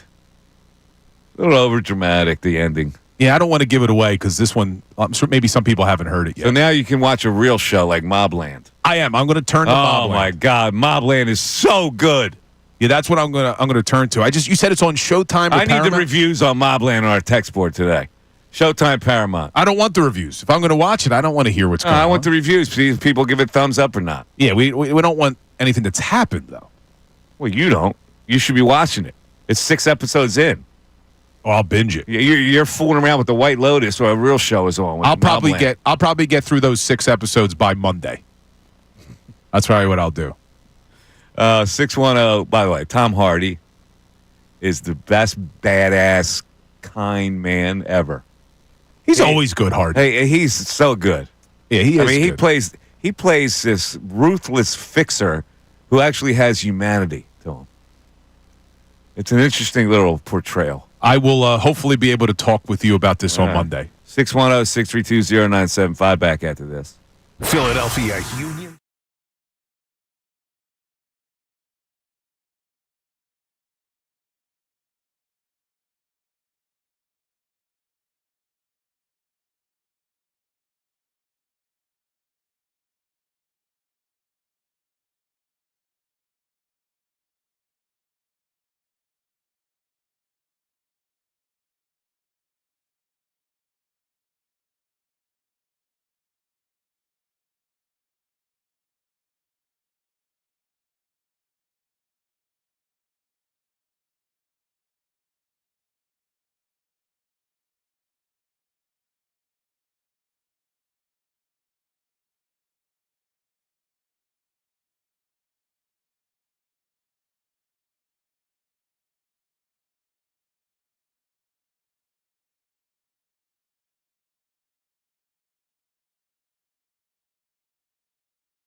Missanelli Show, 11:40 in the Delaware Valley. Murky day today. Going to rain for the next couple of days. We're going to be at the Truist Championship on Thursday, broadcasting live at the golf tournament. Hopefully, weather clears up by then, man. You know? I'm looking at the weather now. Like a little rain coming on Thursday as well. 60% chance. Yeah. But a high of 76. Yeah, it's going to be balmy, humid, rainy. Are we going to be under a tent? I got news for you. That rough. I played this course last week. I can't believe they let members play up until Saturday. But this rain, it's come on. It's going to make that rough crazy. It was crazy when I played it. I couldn't find my ball in the rough. Now imagine with like several days of rain. So what you're saying is that the winner's not going to be a 32 under like Scheffler was last week? This is a wide open course. It's real. When you tee it up, you see wide open spaces. So those guys won't be in the rough. Yeah, because they're going to. And there are a lot of holes like these par fives that I look at and go, okay, there's a dog leg, so I got to put it here and then knock it there, and it's a 3-shot hole for me.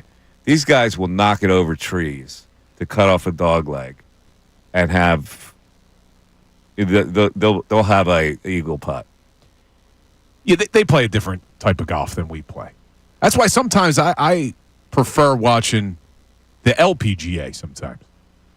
Because the way that the ladies approach the holes is more similar. I mean, they're better than us, don't get me wrong. But the way they approach the holes is more similar to the way we would. Like, we can't play the courses the way these pros, the men pros do. They just hit the ball too far. Yeah, it's funny because we were playing last week, and the guys I'm playing with go, okay, the pros are going to do this on this hole. Yeah.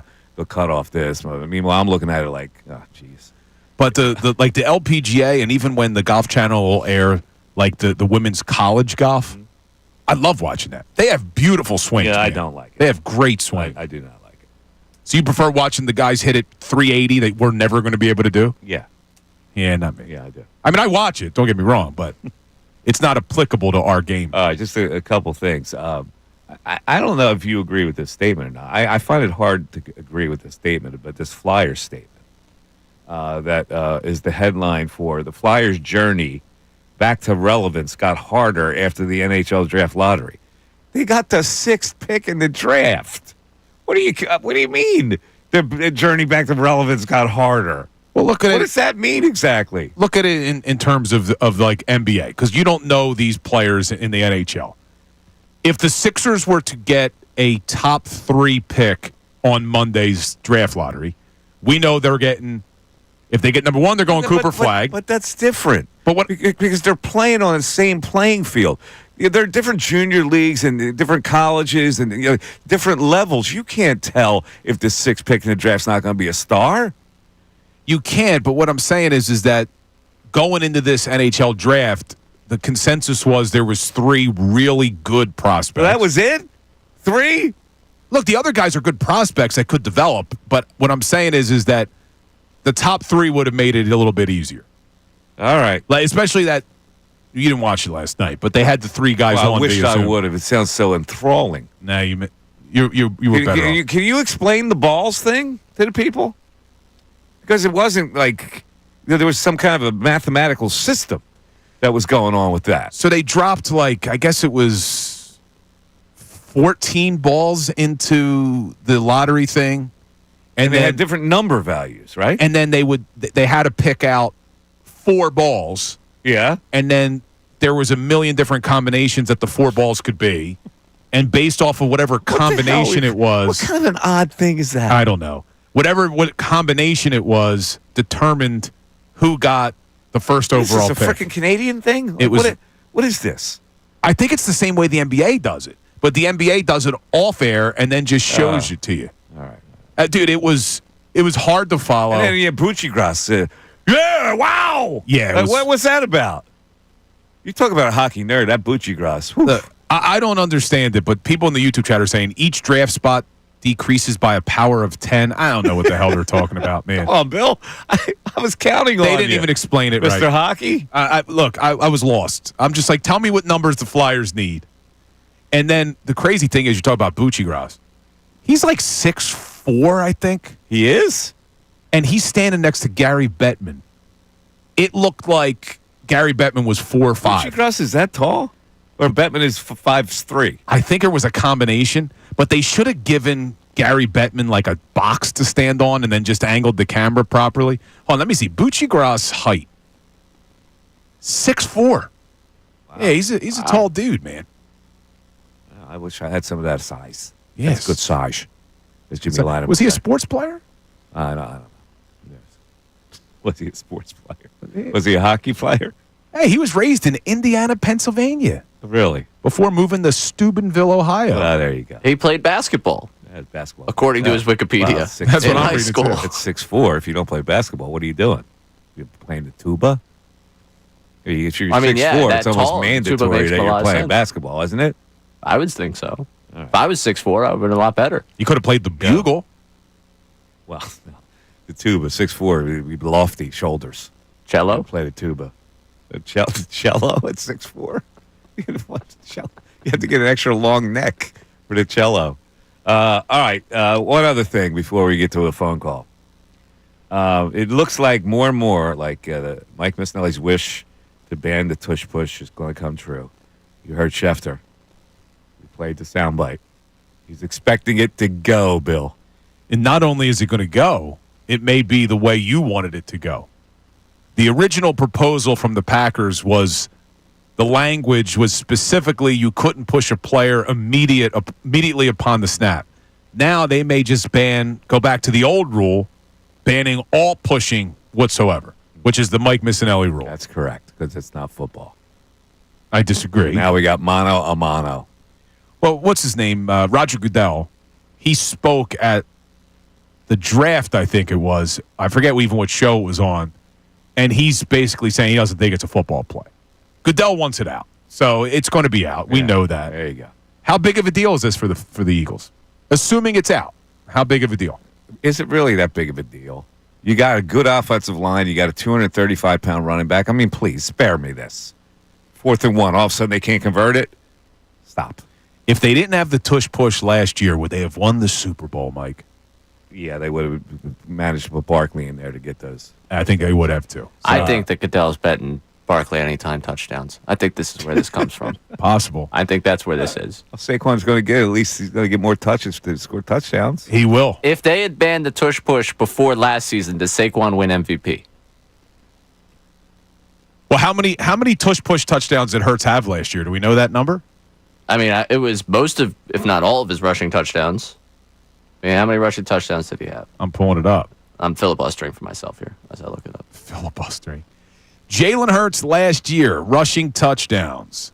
He had 14 of them. So let's go. Just give him half. Give 11 of them? Saquon 7 more of them. If Saquon had 7 more touchdowns last year, that would have put him at 20 TDs rushing. Another 2 in the air, 22. It's a good question, Ray. I still don't think they would have given it to a running back. No, I don't think so either, but just something that came to my mind. All right. Just speaking my mind over here. Speaking of Saquon and Hurts, what'd you think of their outfits last night? I didn't see their outfits at the gala. The Met Gala. Met Gala. So I I didn't thought, see it. I think Jalen Hurts was given a little hat tip Oh, really? to our phone guy. He was rocking a French beret last night at the Met is Gala. that right? He may have been listening to the show. Said the Fanatic flew in this guy from France to so- get the phones so going. Pierre was in yesterday who was fixing the phones? It's possible. Sounds like a DNA thing. I don't There you have go. that confirmed, but that is the rumor on the street. Au revoir. That's the funny thing Au that makes me revoir, chuckle. Pierre. I did like that Saquon left he was there back in 2018 or whatever. He wore shorts. Oh, he did? He went long pants Maybe I last got to night. check it out. Yeah, he went long also, pants. Dom from Cherry Hill, your buddy, is coming up to talk about a little Crimson Tide action. Before we get to the news at noon, it's the Mike Missanelli Show. It continues. Fanatic Sports Update. Phillies in Tampa tonight. I'm Ray Dunn with this Fanatic Sports Update. The Phillies return to action tonight in Tampa Bay against the Rays at 7:05 with Zach Wheeler on the mound against Drew Rasmussen for Tampa. The Rays took 2 of 3 from the Yankees over the weekend. Did lose the 4 games before that, set at 16-18 on the season. Now the Phillies have won their last 3 series since being swept by the Mets 2 weeks ago up at Citi Field. First pitch tonight, 7:05 at George Steinbrenner Field. Elsewhere, NFL offseason continues on. We're 2 weeks away from the next owners' meetings. ESPN's Adam Schefter joined Kincade and Salciunas this morning and said that he expects the tush push will be banned. I believe that the tush push was on the way to being outlawed in the National Football League. I haven't heard or seen anything that's going to change my mind about that. I still think that that will be the case, that the play will not be in existence in the 2025 season on opening night when the Eagles host whoever they're going to host. We'll keep you updated with whatever happens with the tush push. And last night, the Flyers slid back to the 6th overall pick in the NHL draft lottery as both the Islanders and the Utah Hockey Club left into the top 4. The Islanders ended up with the top pick in the draft lottery. This update is brought to you by Discover. Do you know what's accepted at 99% of places that take credit cards nationwide? If you guessed Discover, you guessed right, based on the February 2024 Nielsen report. I'm Ray Dunn, your home for Truist Championship coverage, 97.5 The Fanatic and 97.5thefanatic.com.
54. We get the scream. We get the scream.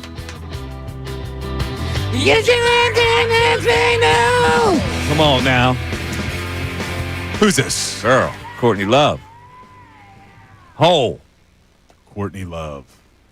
Coming up, cash contest. We're going to try to give away another $1,000. Also, the news at noon is coming up. But right now, it's time to go back to the phones.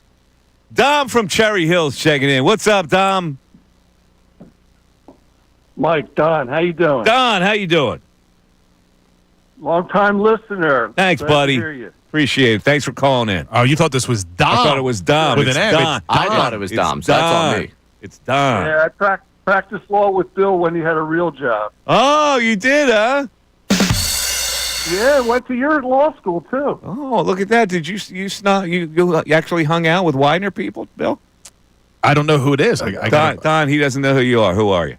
I'm Don from the Legacy Club. Don from the Legacy Club. Oh, okay. Okay, he knows. He knows. So my backstory is from 79 to 83, I went to Rutgers, off-campus apartment. Gandolfini lives above me for 3 years. Get out of here. Really? So, yeah. So he was a bartender. I was a bartender at a different place, and we had a relationship that way. How about that? But hung out with him, partied with Jimmy him. Gandolfini, So- pride of Rutgers. Get invited to a Super Bowl party, Buffalo with the Giants, up in Montclair, New Jersey. Gandolfini shows up. There's like 5 of us at this house. So I don't care about the game. I'm peppering him about all the movies he's been in. He brings up Crimson Tide. And, Gene Hackman, I'm peppering him with the questions on that. And he goes, with the fight scene with Denzel Washington, he goes, we're doing this fight scene, and Washington comes at me like he's fighting me for real. He goes, I just picked him up and threw him across the room. He got pissed off. But Gandolfini was a big dude. He was like 6'3". Yeah. He was thin in college, but, Yeah. he filled out. He was every bit of 230, 240. Yeah. And then he got heavy at the end. But I was peppered him with questions of all the films that he had been in at that point. It was unbelievable to me. Yeah. Well, True Romance but he was one of the first graduated times I've seen him. Yeah, I asked him about that. And Christopher Walken, because to me, that's one of the best scenes in movies. Yeah. Christopher Walken. Yeah. In the trailer, and Dennis It Hopper. was just interesting to hear him. And I'm like, Gandolfini, tomorrow morning's Monday. I got to be in court. What are you doing? He goes, well, I get a job. I don't have a job. He had an apartment in L.A., so he would go back and forth between New York and L.A. And I said, what kind of money are you making? He goes, like, $300,000 a year. I said, well, what are you working on now? He goes, it's a pilot. I go, what's a pilot? He goes, well, you do a couple episodes, and they run it. And if it's good, they'll pick it up. I go, well, what is it? He goes, it's HBO. I go, what's it about? He goes, it's a mob thing. I go, is it any good? He goes, The no. Sopranos. There it was, the He goes, it breakthrough. sucks. There it is. That's a pretty good story, man. But he was always a pessimist. The glass was always half empty. Yeah, they And said then he would had shoot with Travolta and get short. he had confidence problems. Yep. Yeah, well, it just wasn't going to work out for him, right? Yeah. He was always always down a on the. Yeah. You're right. I read a lot of So stuff about that.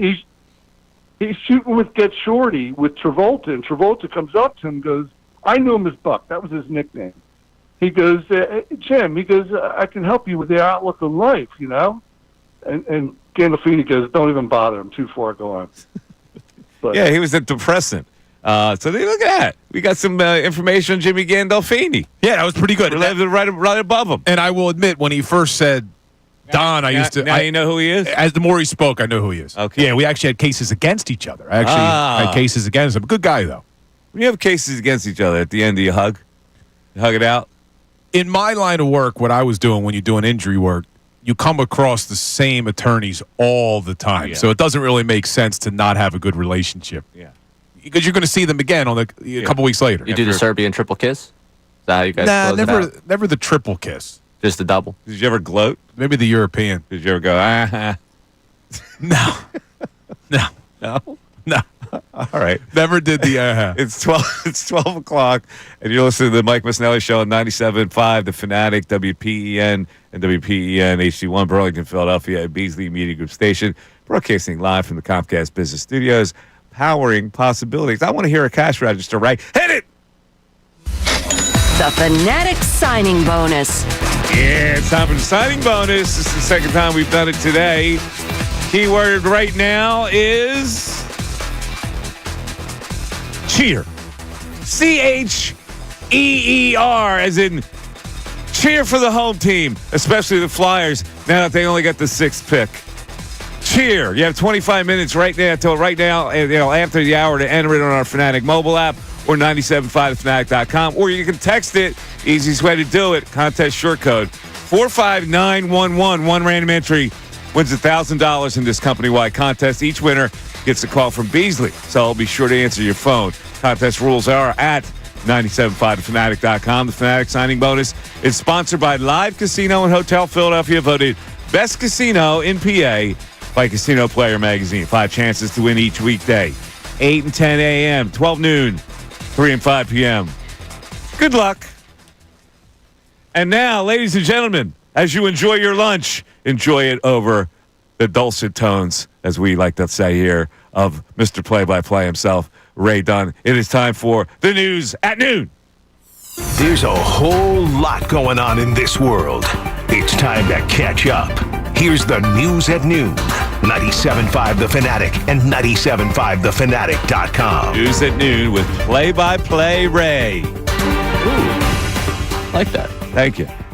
Ray, what do you got today? Cowboys? We're going to start with the Cowboys? Yeah, I just saw good Cowboys bashing, and I feel like, we're off season for the NFL. We haven't talked a ton about them because there's not a ton to talk about with them, and that's where this bashing comes from. Kyle Brandt on NFL Network just went in on the fact that the Cowboys are no longer interesting. They're less interesting than everyone else in the NFC East, less interesting than a lot of the small market teams that stink, and they've become, in his words, the Tupperware of the NFL.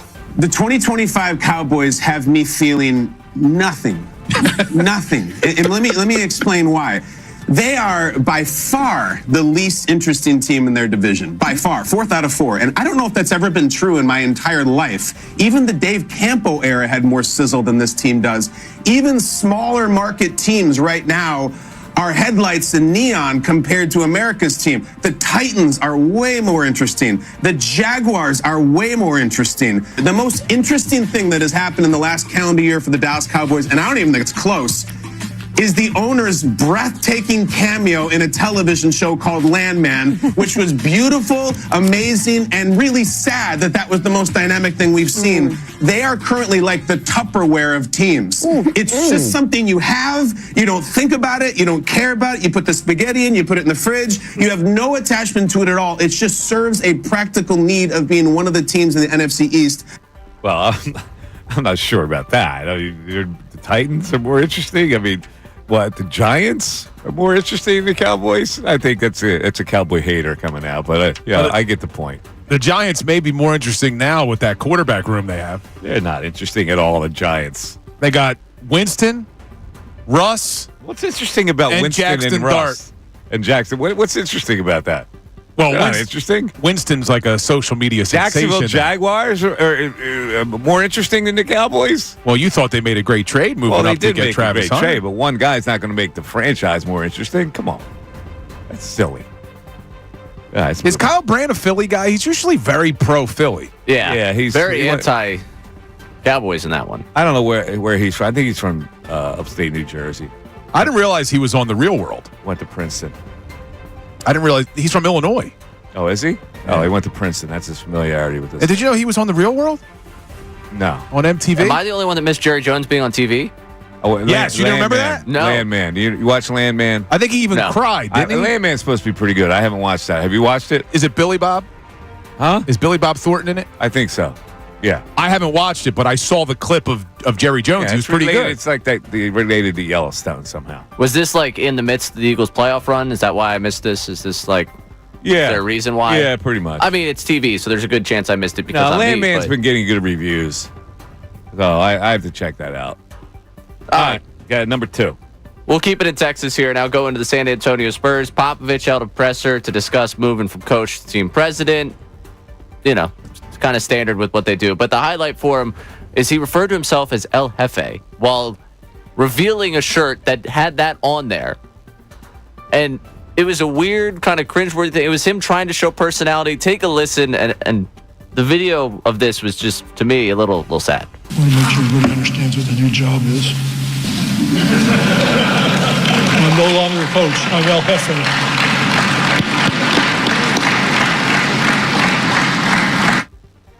I'm no longer coach. I'm El Jefe. I guess he's trying a joke. He gets the applause of it. You know, his first name really is Jack. Last name, Ass. I have no time for that guy. And you know, this Seal Clapter. What do you mean you have no time Seal for? Clapter. Why you hate Pop? What? What do you hate him for? Well, the arrogance he has shown over the years.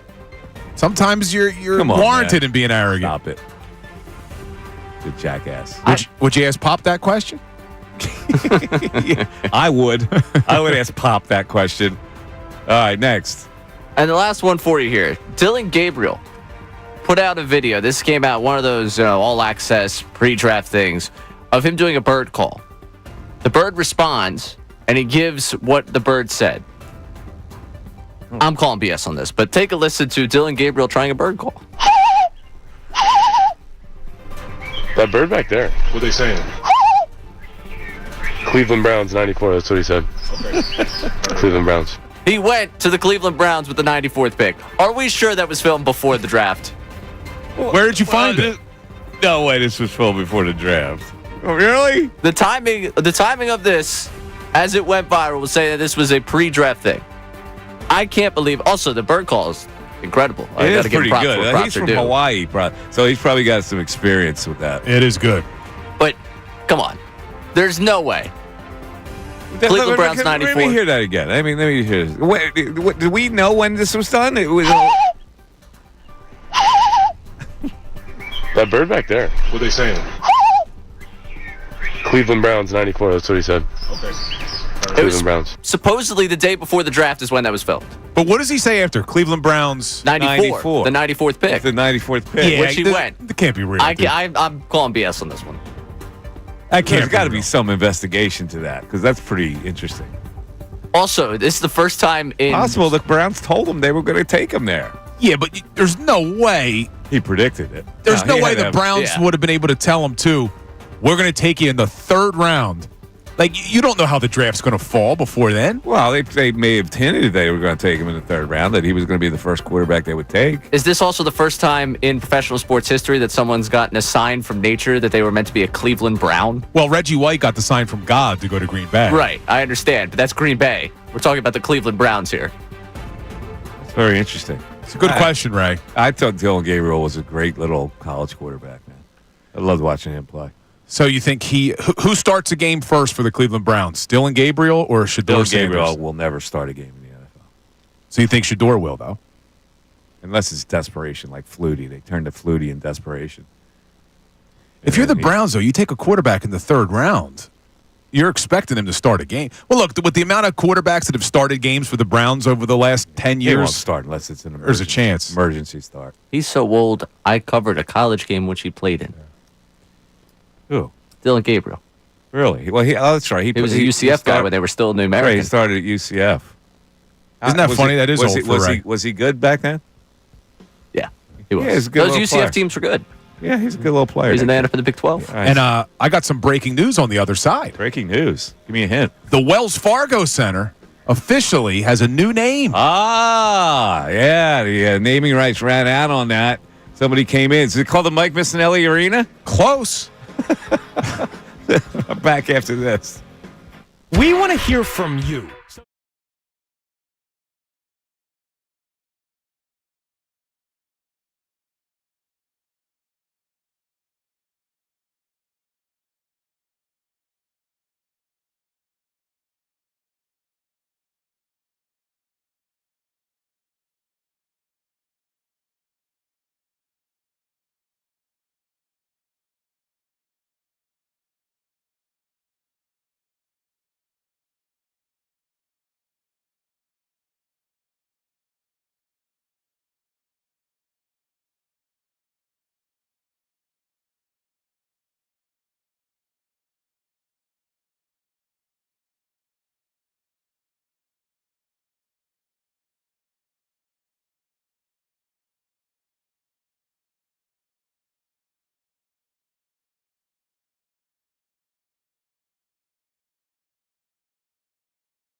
cat's out of the bag on the new arena. This thing is really confusing to me. Now, the Wells Fargo Arena was renovated to the tune of how much? $400 million. $400 million, and it looks really nice. They put some interesting lounges in there, the whole bit, and it's 50 outside. Had some different lighting. It's really a boring building, but they tried to jazz it up as much as possible. So now in 2031, a new arena will be ready down there that will house the Sixers and the Flyers, and the Flyers. And so the arena that they did renovations on is going to be. Have they said it's going to be knocked down, or are they going to keep it there?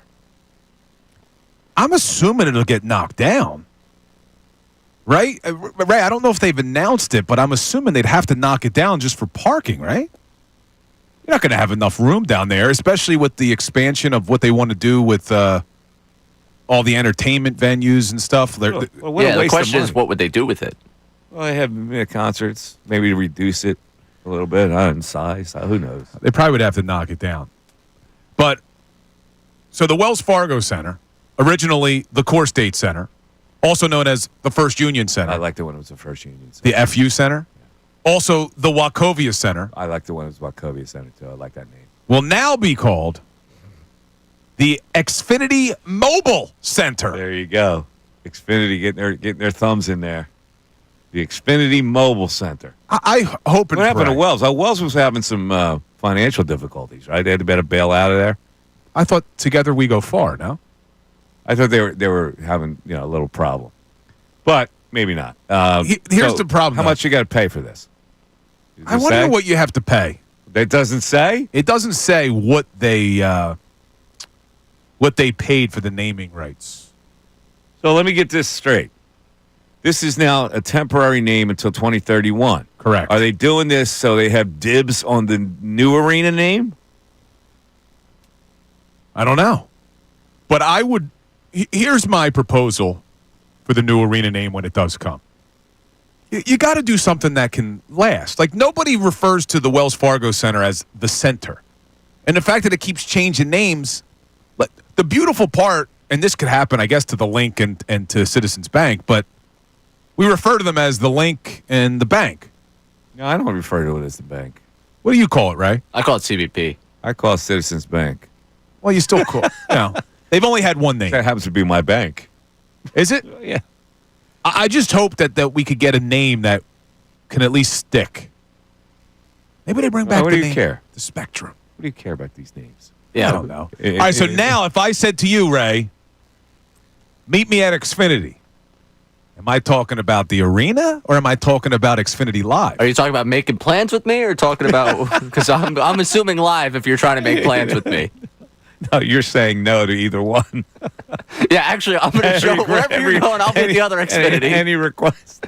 Well, that's happened with live. Like, some people referred to Xfinity Live as live, and then Live Casino showed up, and then you got the two different things. Is it that difficult to say the full name? Yes. What, Xfinity Mobile? Like CBP, you got to go CBP. I do have to go CBP.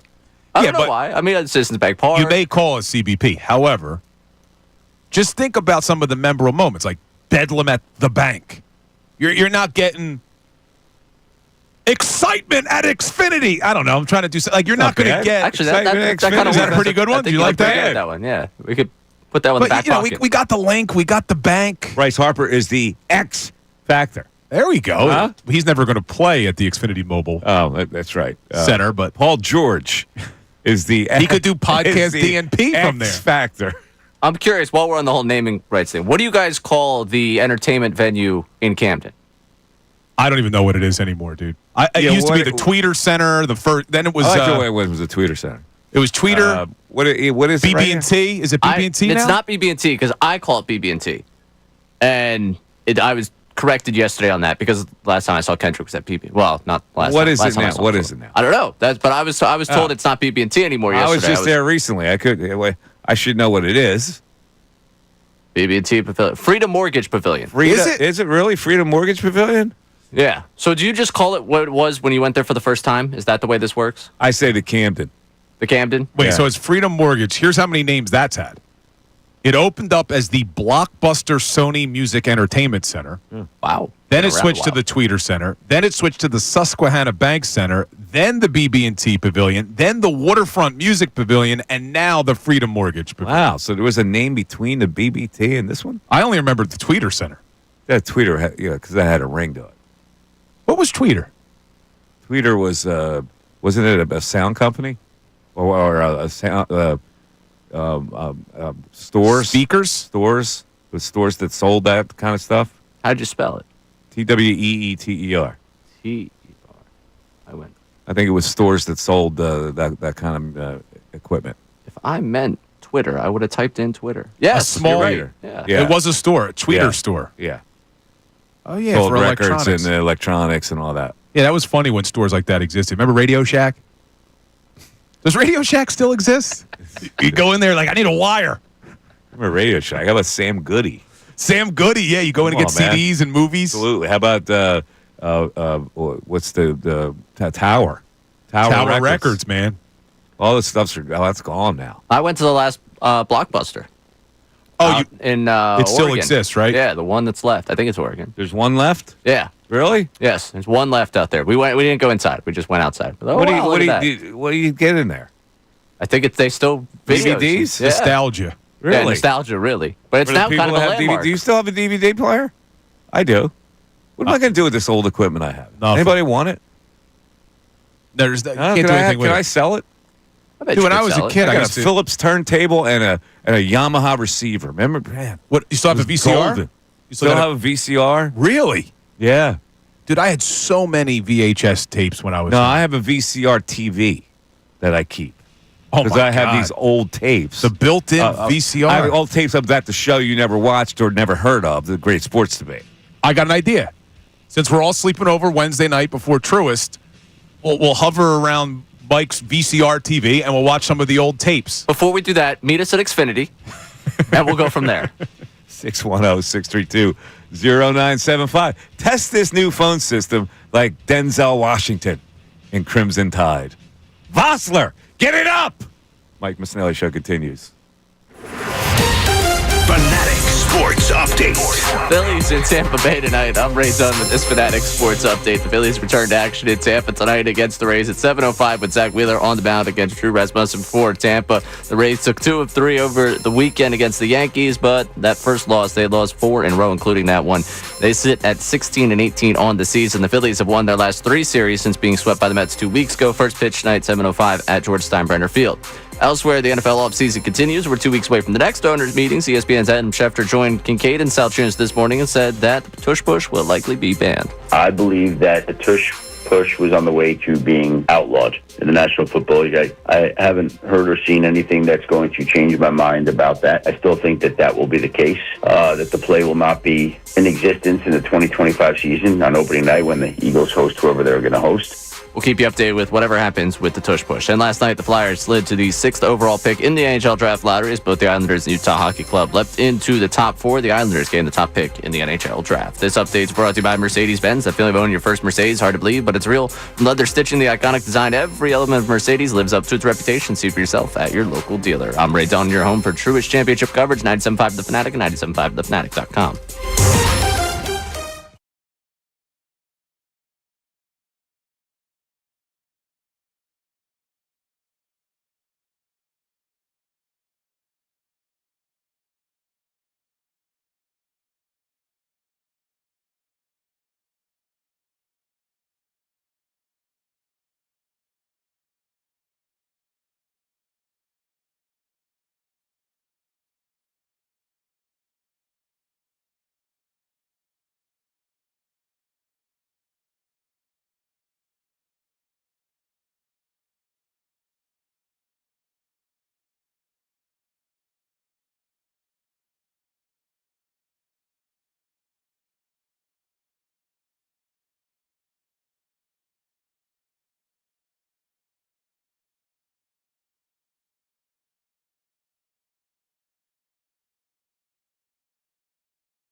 Read a tweet.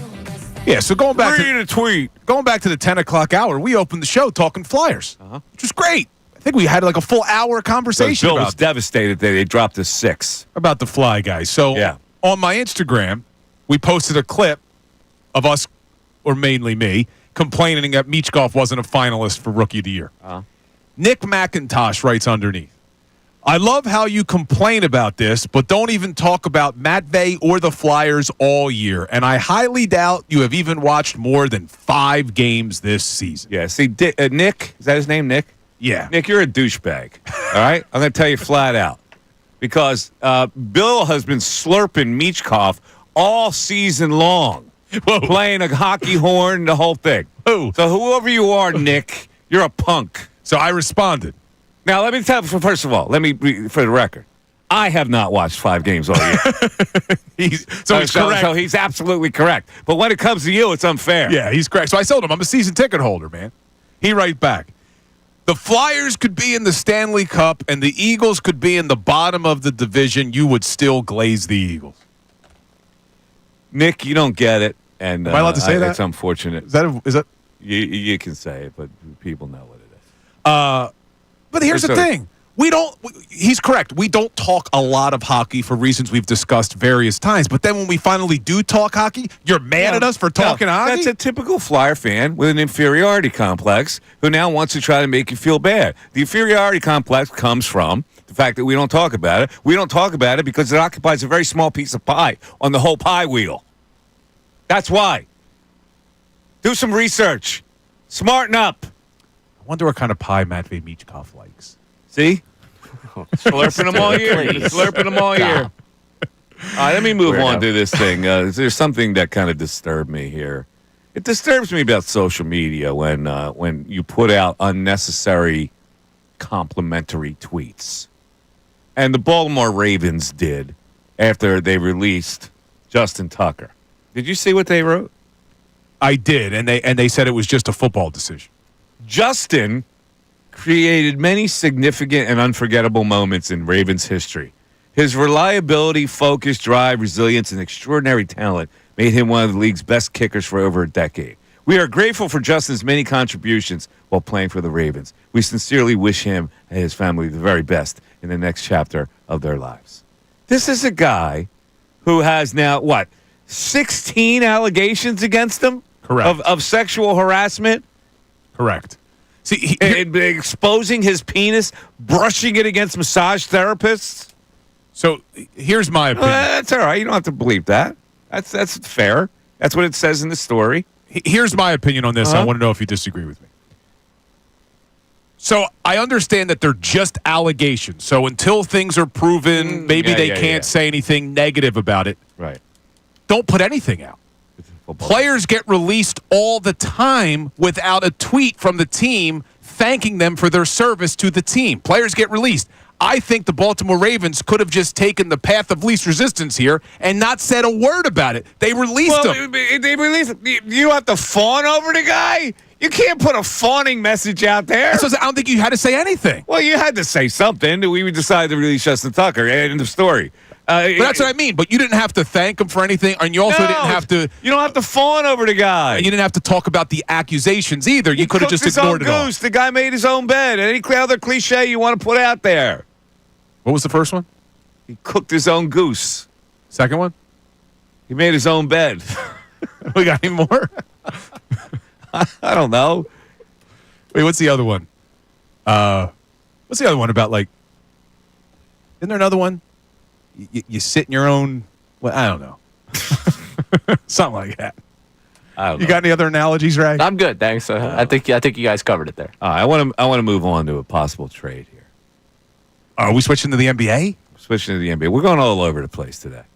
And you can hit us up, 610-632-0975. We do have a caller on hold. He's usually our leadoff hitter, but he's checking lost in. him. Oh, we lost him? He just fell off the map.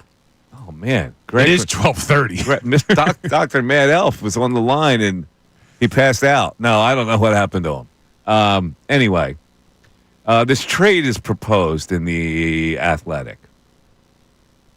Giannis to Philly. They're trying to come up with scenarios that make sense for Giannis if he says to the Bucks, I'm out. the Bucks would get Paul George, Jared McCain, a 2025 first-round pick, which is to be determined yet, 2028 first, a 2029 pick swap with the Clippers, and a 2030 first. So first they get this year, first in 2028, which was the Clippers pick, 29 pick swap, and a 2030 first-round pick, and the Sixers would get Giannis. And would you do it? In a heartbeat.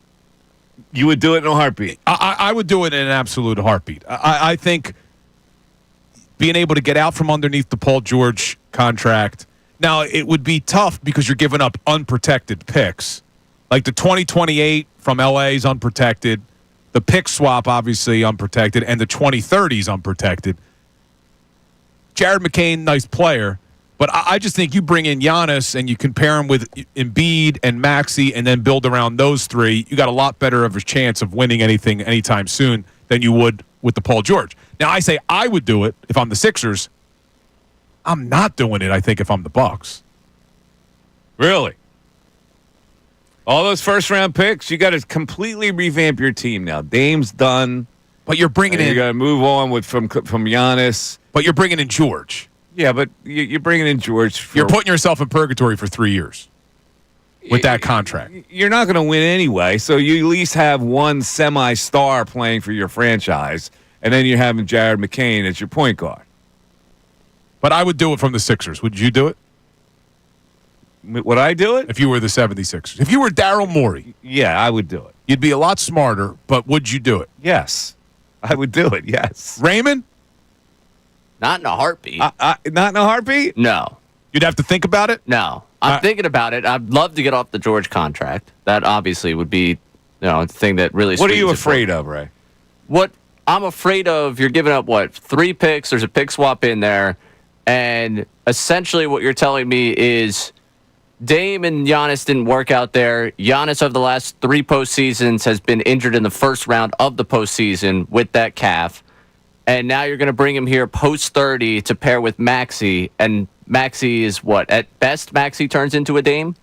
Is that like the most you hope for? Maxey, Embiid. Do you realize that Giannis is a guy who, for the first time in a long time, you would have a player who plays every freaking game hard? Do you realize what a benefit that would be to a fan base? I understand. He'd be load managed here, let's be honest. He wouldn't be load managed because he doesn't want to be load managed. He wants to play, this guy. They would tell him, you know what? Joel would look at him and say, what are you doing, man? You're making us all look bad. He'd be like Rudy when Vince Vaughn's character tells him, it's a practice and this idiot thinks it's the Super Bowl. Joel would tell him, relax a little, Giannis. Man. Come on. No, I think Giannis... I understand your love of Giannis on this. It's not against Giannis what he does nightly. It's just the fact that this is the first postseason we've seen him healthy since they won the finals. Like, there is downside to a guy whose entire game is his athleticism going beyond 30 and giving up 4 first-round picks for that guy at this point. Like, I understand it's better than the door you're in right now. Mm-hmm. All right, well, here is why it would work for Milwaukee. And I'll just read what they write.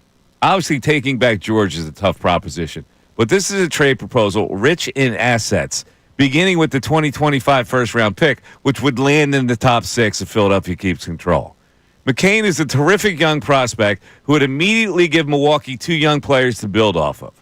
The 2028 first-round pick is unprotected and lands in a year where the Clippers would either no longer have Kawhi Leonard and James Harden or both. The same goes for the 2029 pick swap. In all, the Bucks would have to deal with George, but they would get a premium draft asset right away, a premium young talent in McCain, 2 potential premium future draft assets to go along with Philadelphia's 2030 unprotected first-round pick. The Bucks aren't going to find a potential top 5 draft pick elsewhere. You want to read the next paragraph? The guy who wrote the story says, this is insulting.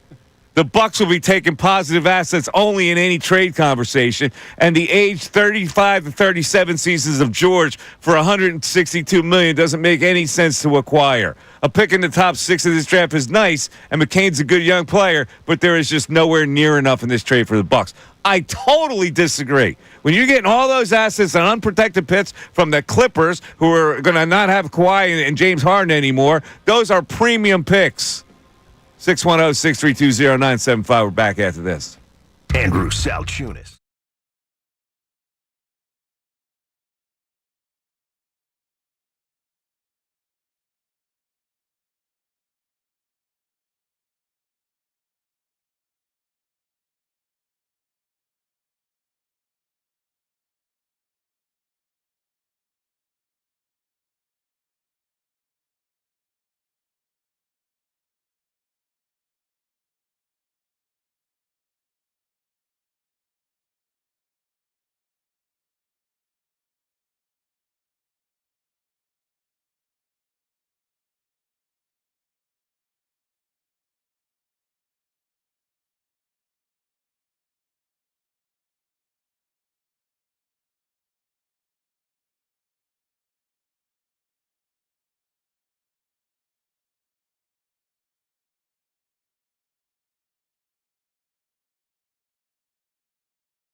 Offering 0% financing for 48 months. Rebates, tax credits up to $4,300 when purchasing a heating and cooling system. Learn more at ServiceFirstHVAC.com. Reminder, signing bonus is coming up a couple more times this afternoon. on the afternoon show, you can win $1,000. That's right. We announced a keyword. You have 25 minutes to enter it. There are 3 ways to enter it. Contest page, Fanatic app, special short code, which is 45911. Sponsored by Live Casino and Hotel Philadelphia. Contest rules at 975thefanatic.com. And if that weren't enough, Bill, the Fanatic deal of the week this week? This looks like a fun one. Treehouse World. Now, I don't know what this is, but it looks like a lot of fun. $50 pass to Treehouse World in Westchester for just $25. You can zip line, you can climb, and you can explore for half price. You ever been to Treehouse World? I have not. I've zip-lined before, but not there. You have? You a zip line guy? You one of those guys? Adrenaline junkies? I've zip-lined a couple of times. Mm-hmm. One of them out in Park City, Utah, which was awesome, down a mountain. Mm-hmm. But this one is in Westchester, you said? Treehouse World in Westchester. So $25 for a $50 pass. See, I'm not that familiar with Treehouse World, so let's dig it up. And I believe you go to 975thefanatic.com/deals. That's right. That's how you do it. Our deal of the week's always good. Yes. Ray, have you been to Treehouse World? I have not, no. That could be a nice first date for you and a young lady. Outdoor amusement center with tree houses, zip lines, bungee trampolines, and other activities for the kids. See, I just think my 6-year-old's probably too young. I don't know. You got tomahawk axe throwing. You got the Bigfoot trolley race. You got the scavenger hunt, and you got Gaga. I don't know what that is. Oh, you know Anyway. what? I could take advantage of this. I don't think my 6-year-old's too young. Take the kids. Take the kids to Treehouse World. Walking on nature paths. The labyrinth. Oh, wait a second. I think I might have been here before. Feeding pet bunnies, free-range chickens, and guinea hens. Oh, this and is great. Nigerian dwarf goats. I'm also on their website, and they do a whole team-building thing. Maybe the 3 of us should go. You can pick wild fruit like red raspberries and apples. Picnic tables, Pirates Cove, Warrior Woods. That's all at Treehouse World. Is there an age limit? Is there an age limit? I'm looking. I'm on the frequently asked questions. You're too old. Speaking of the team building stuff, earlier today, I drive in here, and I get the wave from Bill, hey, there's no parking spots. Yeah, where'd you park, Mike, before Ray tells the story? I parked in the first spot right next to the electrical things. How'd you get that parking? It was open. I went right in. All right, so what Ray's talking about, go ahead, Ray. Bill disappears into nowhere and walks in. Doesn't wait for me. Don't you think with the wave, he would be saying, hey, we're going to walk in together here once we park? Hold on. Bill's not one of those. He's not a foxhole guy. Michael. Doesn't seem like it. Wait a second. In my defense here, Ray's pulling in, coming this way, and I'm pulling out. And I waved to him and say, hey, you're going to need to turn it around. It's full. For me to have waited for him, I would have had to wait for his car to go all the way to the other end of the parking lot to turn around. Is that what you were doing? What is this, a Walmart parking lot? You go just all the around. way It's down, a small circle. all the way around, and I knew what I was doing. I was going to get my steps. So I parked super far away. I always park far away when and that lot's came in full. through the other door, walked all the way The around middle the door building. or the far door? Well, I actually parked down near where the basketball court is. Yeah. And then I walked around the back of the building all the way to the back entrance that takes you up the Just stairs. to get your steps? Yeah, I figured, you know what? Take advantage of it. I took a deep breath in my car. I prepped for the fact that I was going to walk with Bill. Like, I was ready. You know, I stepped out of my car. Did you desire to walk with Bill? I told you, I took a deep breath. No, you know why he wanted to walk with me today, I'm sure. He wanted to tell me about the Kendrick Lamar. Yeah, I'll be honest with you. That's right. I was really He's excited like, I to can tell somebody else. I haven't told Bill about it yet. I was excited. I sent you a picture from last night. I don't get the impression that Bill's a foxhole man. Based off of what? I don't know. You just give off that kind of vibe. I don't think you would have. Like, you're not all for one for all. You're not that The type. Three Musketeers. Yeah. I don't think you would have waited for Ray in this situation either. We were going in opposite directions with our vehicles. I don't know. But Ray was about to find out that there was no parking, so he would have had to go all the way where you were. Is that right, Ray? Well, he gave me the wave that there was no parking, which I assume meant that we were going to walk in together. And he just disappeared. Not to be heard from again. Yeah. He's like I was a little disappointed. The important thing is Bill. People, You know, it's all about Bill. I got to get my steps in. Forget Ray. I got to get my steps in. I got to do this. I don't gotta think get this protein warranted- shake. I got to get a kind bar. You know, that's all about Bill. I don't think this warranted a wait for Ray thing. I would have had to block all the traffic. And you then wouldn't have had to block the traffic. You just park somewhere near me. Nah. And the other side's crowded too, right? Yeah. It wasn't possible. It was very much possible. It was not that crowded. If I have opportunities to spend more time with you, I would. It just wasn't a possibility today. This is now we're not doing our coffee walks anymore. They're gonna do more corporate mandated time with the two of us together. All right, I gotta segue into this. There's so many things on my mind today, and there's obviously some things on you guys' mind as well when it comes to this Belichick thing. Is something going on with Belichick?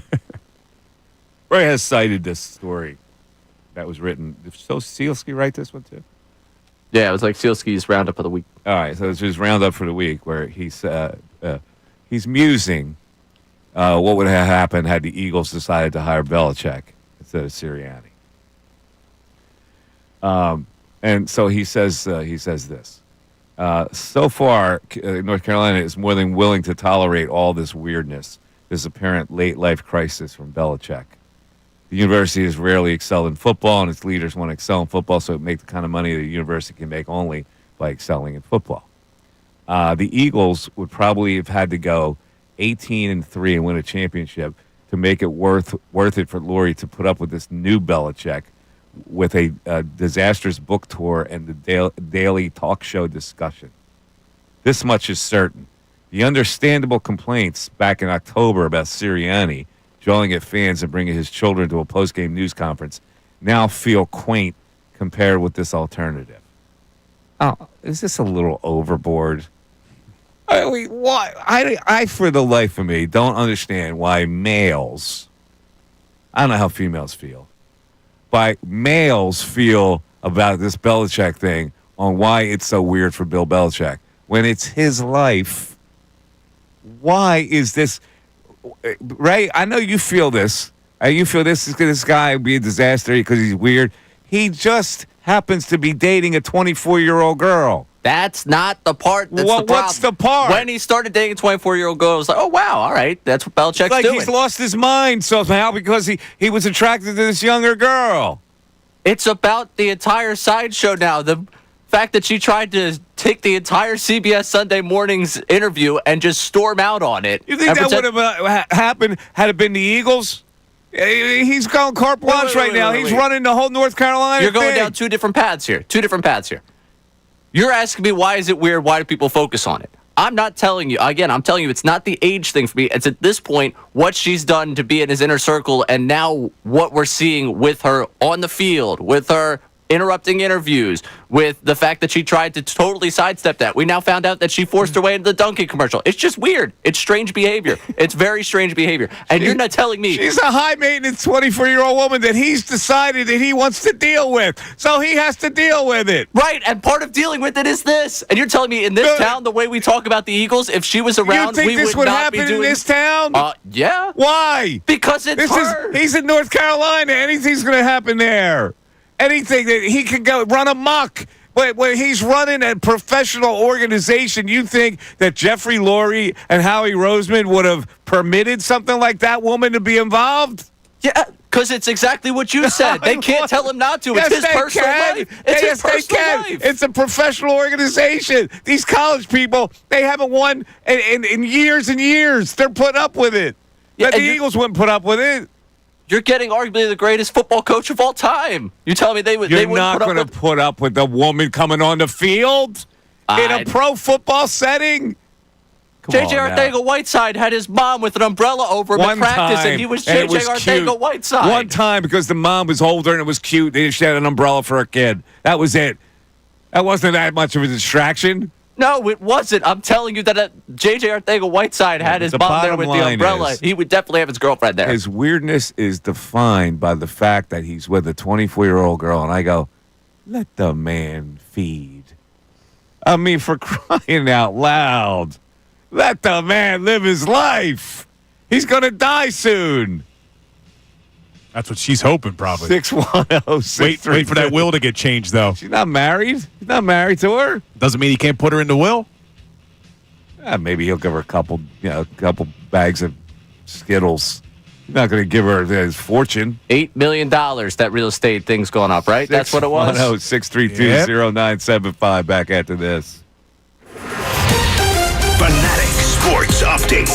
Phillies in action tonight in Tampa. I'm Ray Dunn with this Fanatic Sports Update. The Phillies are back in action tonight in Tampa Bay against the Rays at 7:05. With Zach Wheeler on the mound against Drew Rasmussen for Tampa. The Rays took 2 of 3 from the Yankees over the weekend, but lost 4 games before that and sit at 60-18 on the season. The Phillies have won their last 3 series since being swept by the Mets 2 weeks ago up at Citi Field. First pitch is at 7:05 at George Steinbrenner Field.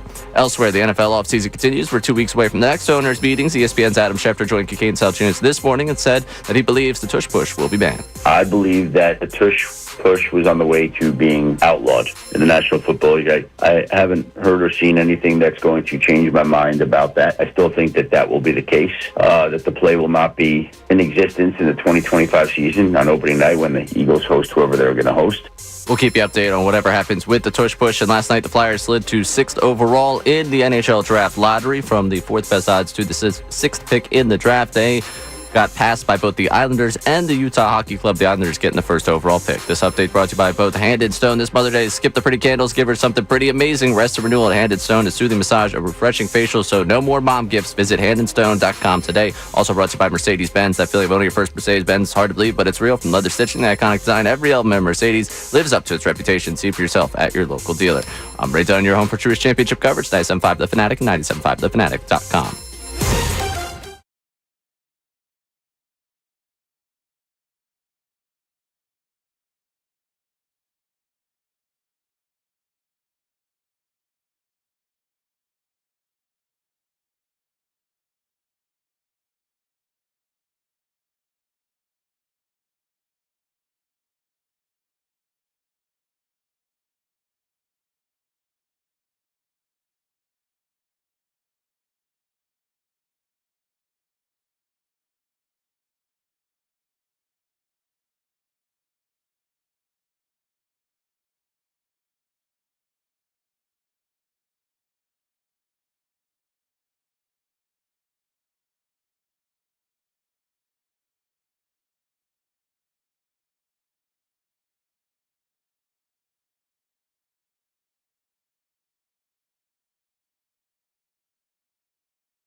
The Adventures of Shima the Shiba? The Adventures of Shima the Shiba. Purchase a book that mom Signed copy? Signed copy that mom can read to her children. Wouldn't that be nice? Well, I am looking for a present. It's my wife's first Mother's Day. Well, there you go. Bill, for you, I'll bring in a book. Will you sign it? Will Shima sign it? Shima signs all the books. All right? So it's a good book for a mom to read to her children. So all you got to do is go on Amazon.com, The Adventures of Shima the Shiba. If you want to send it to me here at the station, I'll have the dog Paul sign it, and I'll sign it. Look at that. And you'll get it in time for Mother's Day. Well, hopefully. Yeah, well. We're not here Thursday. We're at Truist. I understand. But even if it's a post-Mother's Day, I probably should have said this a little earlier. Maybe. You waited until Tuesday. But I'm also admitting on the air that I'm still figuring out my wife's Mother's Day gift. Well, here's the question, speaking of that. Sunday's supposed to be a beautiful day. Sunny, 74, 75. Golf day. Is it a violation to play golf on Mother's Day when you're married with children? I think that it is. It is. Unless you send your wife somewhere. Right? Well, like, I don't know. Like, hey, hon, I thought it'd be really nice for you and your mom to go out to a really beautiful brunch at the club. Just the two of you. Just the two. Then you got to figure out who's going to watch the kids, though. I don't know. I know that there's no way I'm golfing. There's no way. I'm not going to be able to pull it off. You haven't golfed this whole year. Dude, the last time I golfed was at White Marsh with you. And that was last year. Yes. I destroyed I never had a great golf game, but at least I golfed a lot. I'm done. I may have to give up my membership at this rate. I'm donating it. Well, the kids, Ray. It's the kids. Yeah, it's the kids. They're killing me. Kids. Can I do one better for you? Go ahead. On whether or not it's a violation to golf on Sunday? Yeah, what do you got? Let's say, hypothetically, you have passes to go to a PGA Tour event on Sunday, which it would be the Sunday, it'd be the final round. I made this mistake. And it is, no, this is hypothetical. This isn't about you, This Bill. is Mr. Hypothetical. This is your wife's first Mother's Day. Uh-huh. And you make plans and tell your wife that you're going to go to the final round of said golf tournament on that Sunday. That is Mother's Day. Would that be a violation? Yeah, it's a violation. It's worse than that, Ray. Is this you? Yes, it's worse than that. I said to my Oh, wife. my God. I said to my wife. Hold on. Hold the story. Yes, hold the 'cause story. It's 1 o'clock. Let me tell you, it's the Mike Missanelli Show, and it's WPEN HD1, Burlington, Philadelphia, a Beasley Media Group station broadcasting from the Comcast Business Studios, powering possibilities. I had no idea that this was part of your dilemma here. It's actually worse than me asking to go. So we just got these credentials. Yeah. And when the email came last week, it says that our credentials are good from Thursday to Sunday. Yeah. So me not even realizing that May 11th was Mother's Day, I said to my wife, I said, my credential is good all weekend. If it's a nice day, I may go that Sunday to the final round. And she said, oh, yeah, you should. I think she's testing me. And then I remembered, oh, my God, it's Mother's Day. And I just told her that I'm going to go by myself to a golf event on her first Mother's Day. You're not doing it now. Now right? I'm not, but the fact that I even said it, I'm terrible. I got to get something. I have no idea what to get as a gift.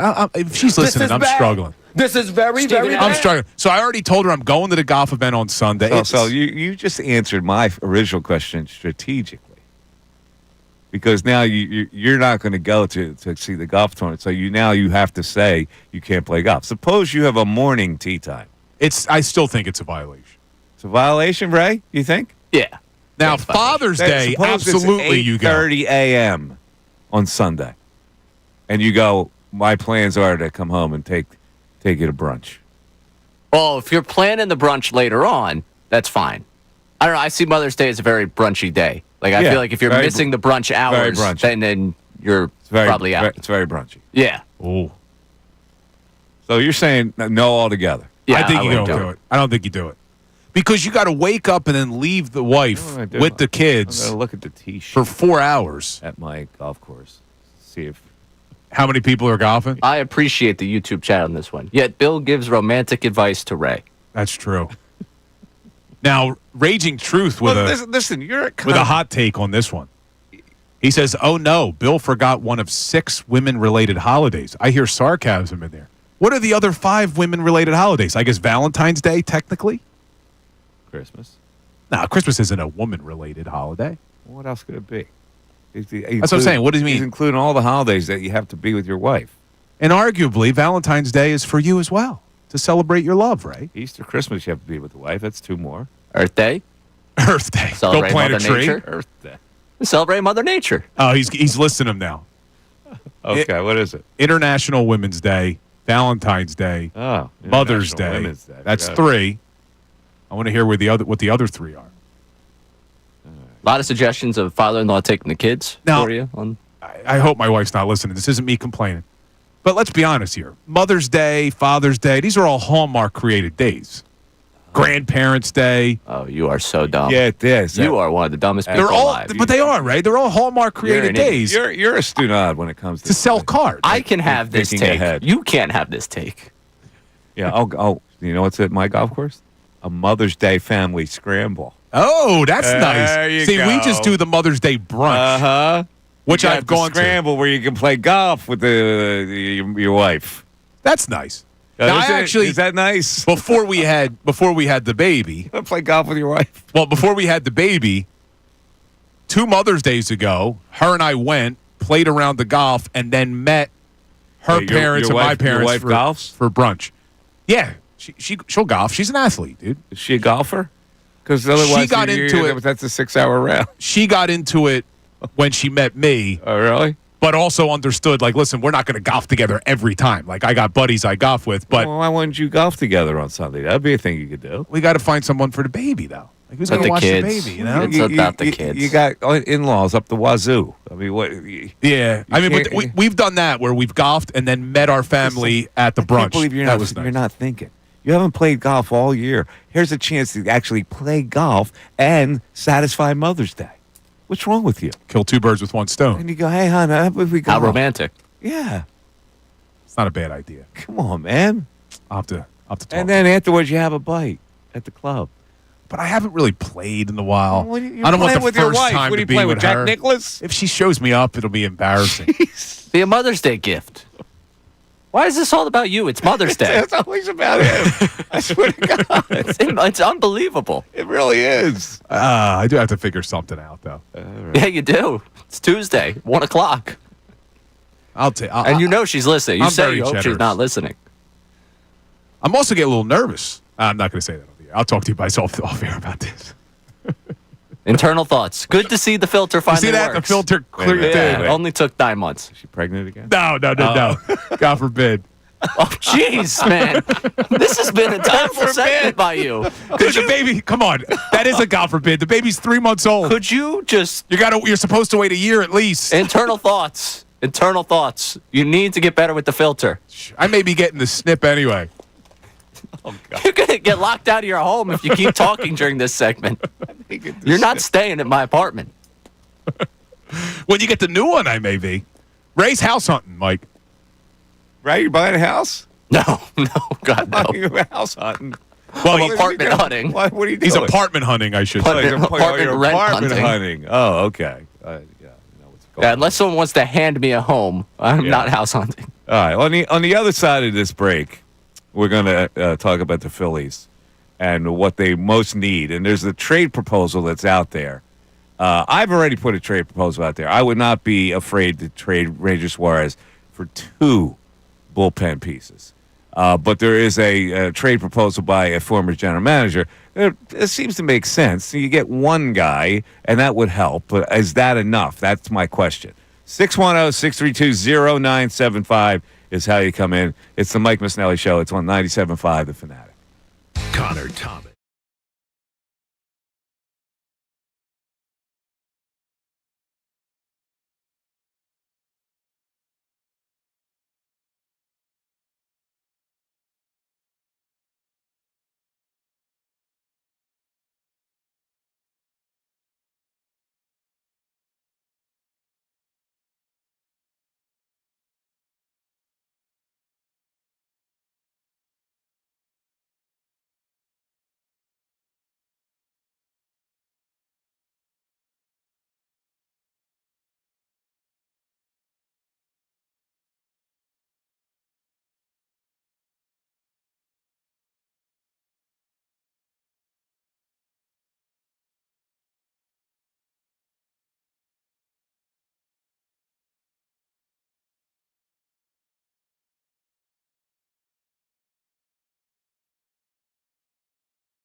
Play the Tampa Bay Rays.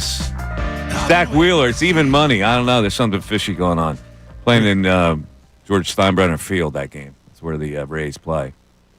Is the plan for Tampa to play there all year? Yeah. The damage was that bad. That's crazy. Yes. Ray does mention something on the show sheet about Major League Baseball being in Florida. Is it necessary? What do you mean? Is it necessary to have two teams in Florida? They got the Marlins and the Rays? It's necessary to have one team in Florida. Nobody cares. Nobody supports those teams. Yeah, why don't they, though? Well, because they're transients. But Tampa supports their football team. Yeah, football's different. The Bucks have a big following. Football's supported by everybody. The Lightning in hockey. I don't know why. I can't figure out. But baseball's just, for some reason, doesn't resonate because just, I don't know. Yeah, and it gets transients down there. And it gets two teams. There's a novelty of hockey that sparked that. Football's always football. There's two hockey teams, too. Florida Panthers. Yeah, they both do well, too, don't they? Yeah. I don't know. I can't explain it. It's interesting. Ray, you want to explain that phenomenon, why the other sports are supported? Maybe because it's a summer day and you got better things to do. I don't know. In the winter, and I guess you would have better things to do in Florida because it's still warm. I don't know. It's weird. Both stadiums are indoors, right? Yeah. No. The Marlins? Yeah, they're indoors. Yeah. Wait, the Marlins is indoors? Yeah. I mean, I can't tell you I know deeply the investment that the Lightning and Predators have put into their product. But, the Marlins, they win, they blow it up. That's their thing. They have a good season. You know that you're within 2 years of those guys no longer being on the team. The Rays, they don't really pay anybody either. What was it? Eflin got no, not Eflin. Who was the former Philly that got their biggest contract? It was Eflin, I think. They got the biggest contract that's ever been signed by them. Yeah.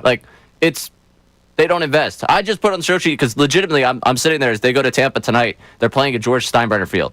There's no more minor league feel than actually being in a minor league stadium to play the game. But even Tampa, when they had a stadium, didn't draw. Right, yeah. Even that year, they won the World Series and lost to the Phillies. They had a problem drawing fans. I don't know. I don't know what it is. Maybe just too many games and people have other things to do. And baseball, they realize those teams aren't invested in winning and they're transients and all those factors to blend in. Just make it a minor league state. Yeah, you already got spring training down there. But minor league wouldn't have a dome stadium. You can't play in that hot weather. Yeah, it gets too hot. Well, you have all those complexes down there, so they do have teams down there. That's what I'm saying. It's just if you look at the active 26-man roster salaries, the Marlins and the Rays are 30 and 29. Yeah, they don't spend money either. They don't generate the revenue to spend. Dude, the Marlins' active salary cap, $45 million. That team is an embarrassment to the league. Dude, the really Phillies active is $281 million. You're talking a difference of $240 million in active salaries. Yeah, Harper and not even Harper. Put Turner and Castellanos. They're making probably more than the entire Marlins. Yeah, you're right. Combined. It's crazy. And someone put in YouTube chat and this to me, the Rays ending up in Nashville. They've talked a lot about expansion. I think you got to figure out what the Rays are and figure out whatever the A's are doing because they're going to Vegas, but what is that going to look like? Before you do any expansion, you got to figure out the Rays situation. You got to figure out whether there's a long-term future in Florida. And I was talking to people from Nashville yesterday about we think we're getting a team. Excited about it. I was talking to people from Nashville? I was talking to some people from Nashville last they've night. been working on that for a while. Yeah, but Miami's a big city. What are you laughing? Nothing. Are you busting the stones again? Yeah, nothing. Yeah, no. We'll tell you off air, just like I told you. He's got filter now. Yeah, I have a filter now. And you both agreed what I filtered out during the last segment was good to just talk off air. I would have put it on. It wasn't as bad as I thought it could. I would have put it on the air. It was funny. Well, we'll ask Ray about his Nashville stuff off air. Yeah. Oh, that's got to be off air? I wasn't inviting for it to be on there. Now your filters kind of walked us into a tough spot here because now we're dancing around something.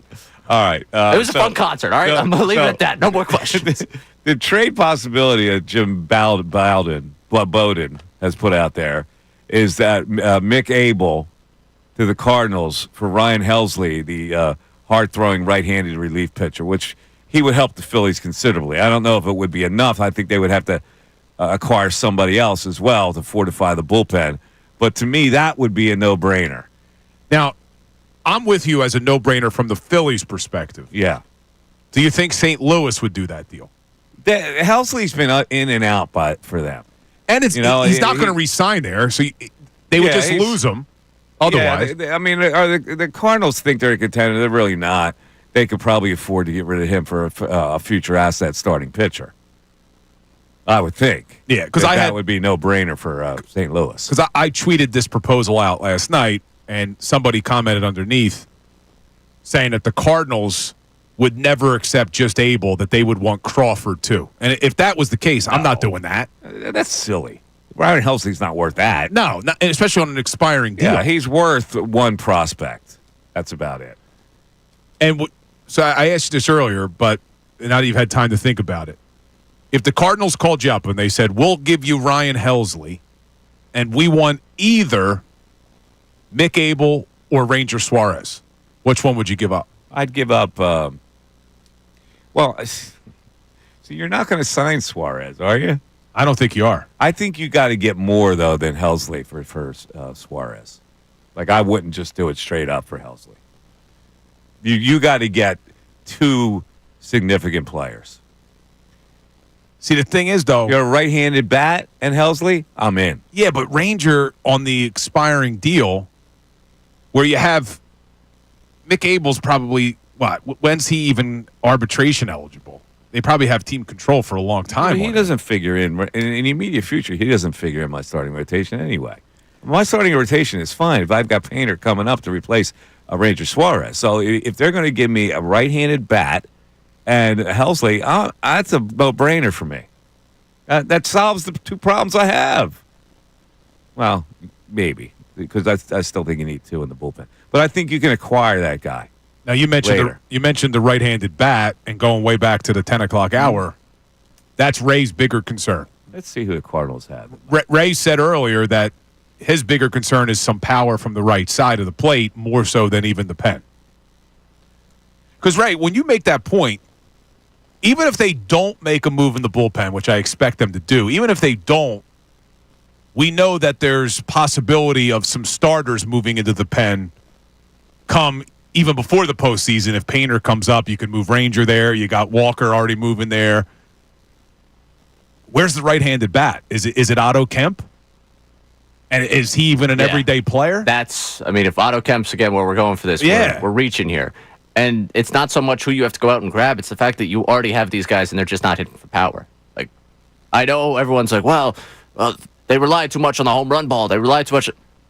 They don't need to fully rely on it, but they need some of it back. This is not like the swing all the way to the other side of, hey, we're just not hitting for power from the right side is not good, considering their best hitters on this team are left-handed. If you get a good lefty against this team, they can be shut down like crazy because their right-handed bats just don't produce enough power. What are they going to do? Oh, here's a JT single.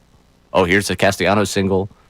Turner gets on first, but then you got a hard-throwing lefty that goes through your lineup. Like, that would be a concern. That's a massive concern for me, more so than anything else. Yeah, I'm looking at some of these numbers because you're right. The Phillies are tied for 29th in all of Major League Baseball with home runs from the right side of the plate. Their slug from the right side of the plate is 18th. And what was the stat you gave us earlier? The isolated power. Where you take out the singles. Yeah, it basically removes singles from it. I'm looking at the Cardinals roster. They don't have a right-handed bat that they can give you. Wait, they got Arenado, right? They're not going to give you Arenado. No, you'd have to give them up. You'd have to give up more. I'm looking at it for a right-handed outfielder. They don't have anybody, so they won't be able to get it for a Ranger. So this is where we're at from the right-hand side, by the way, that there's someone in the YouTube chat talking about Austin Hayes again. Oh, God. Austin Hayes having a good year. He is. With the Cincinnati Reds, Bill. So you gave up on Austin Hayes a little too quick, Bill. 610-632-0975 back after this. Fanatic Sports Update. Phillies at Tampa Bay tonight. I'm Ray Dunn with this Fanatic Sports Update. The Phillies return to action tonight in Tampa Bay against the Rays at 7:05 with Zach Wheeler on the mound against Drew Rasmussen for Tampa. The Rays took 2 of 3 from the Yankees over the weekend, but lost 4 before that and sit at 16-18 on the season. Phillies have won their last 3 series since being swept by the Mets 2 weeks ago up at Citi Field. First pitch tonight is at 7:05 at George Steinbrenner Field. Elsewhere, the NFL offseason continues. 2 weeks away from the next owners' meeting. ESPN's Adam Schefter joined Kincade and Salciunas this morning, said that he believes a tush push will be banned. I believe that the tush push was on the way to being outlawed in the National Football League. I haven't heard or seen anything that's going to change my mind about that. I still think that that will be the case, that the play will not be in existence in the 2025 season on opening night when the Eagles host whoever they're going to host.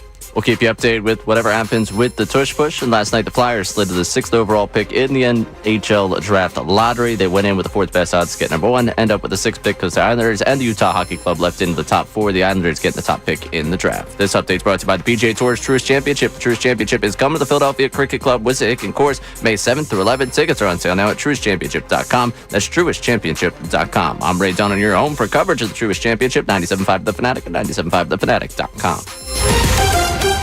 Vacation? Business trip? Don't worry. You can still hear all your favorite Fanatic shows no matter where you go.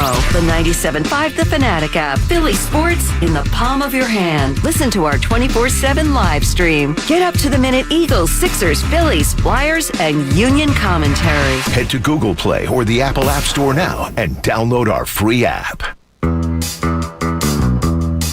Comcast Business is celebrating Small Business Month by giving you a $1,000 small business bonus when you switch to a qualifying gig speed package from the company with over 99.99% network reliability.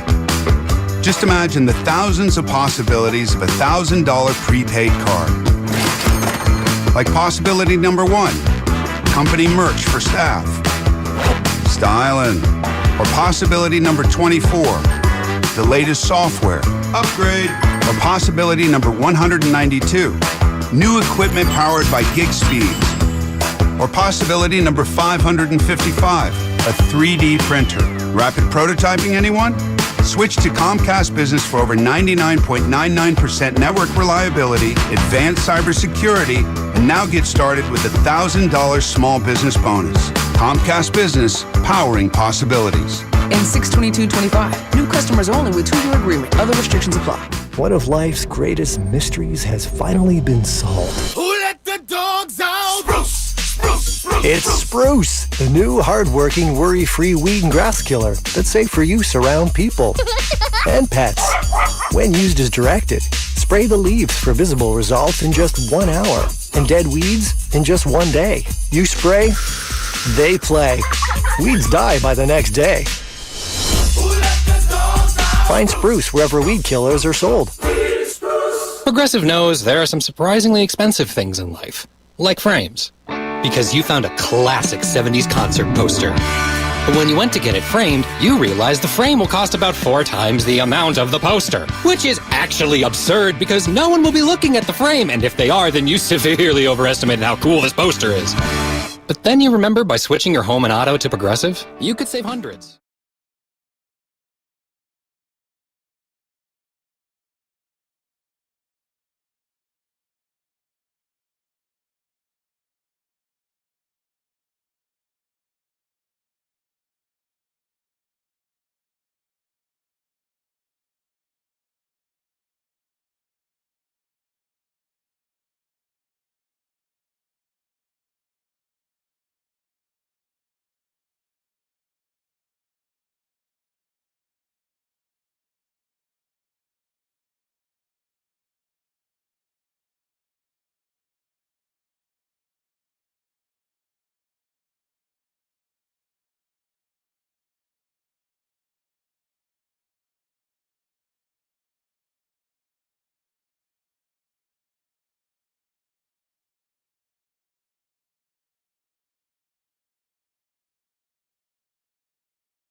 The Fanatic, just checking into Ryan Helsley's numbers.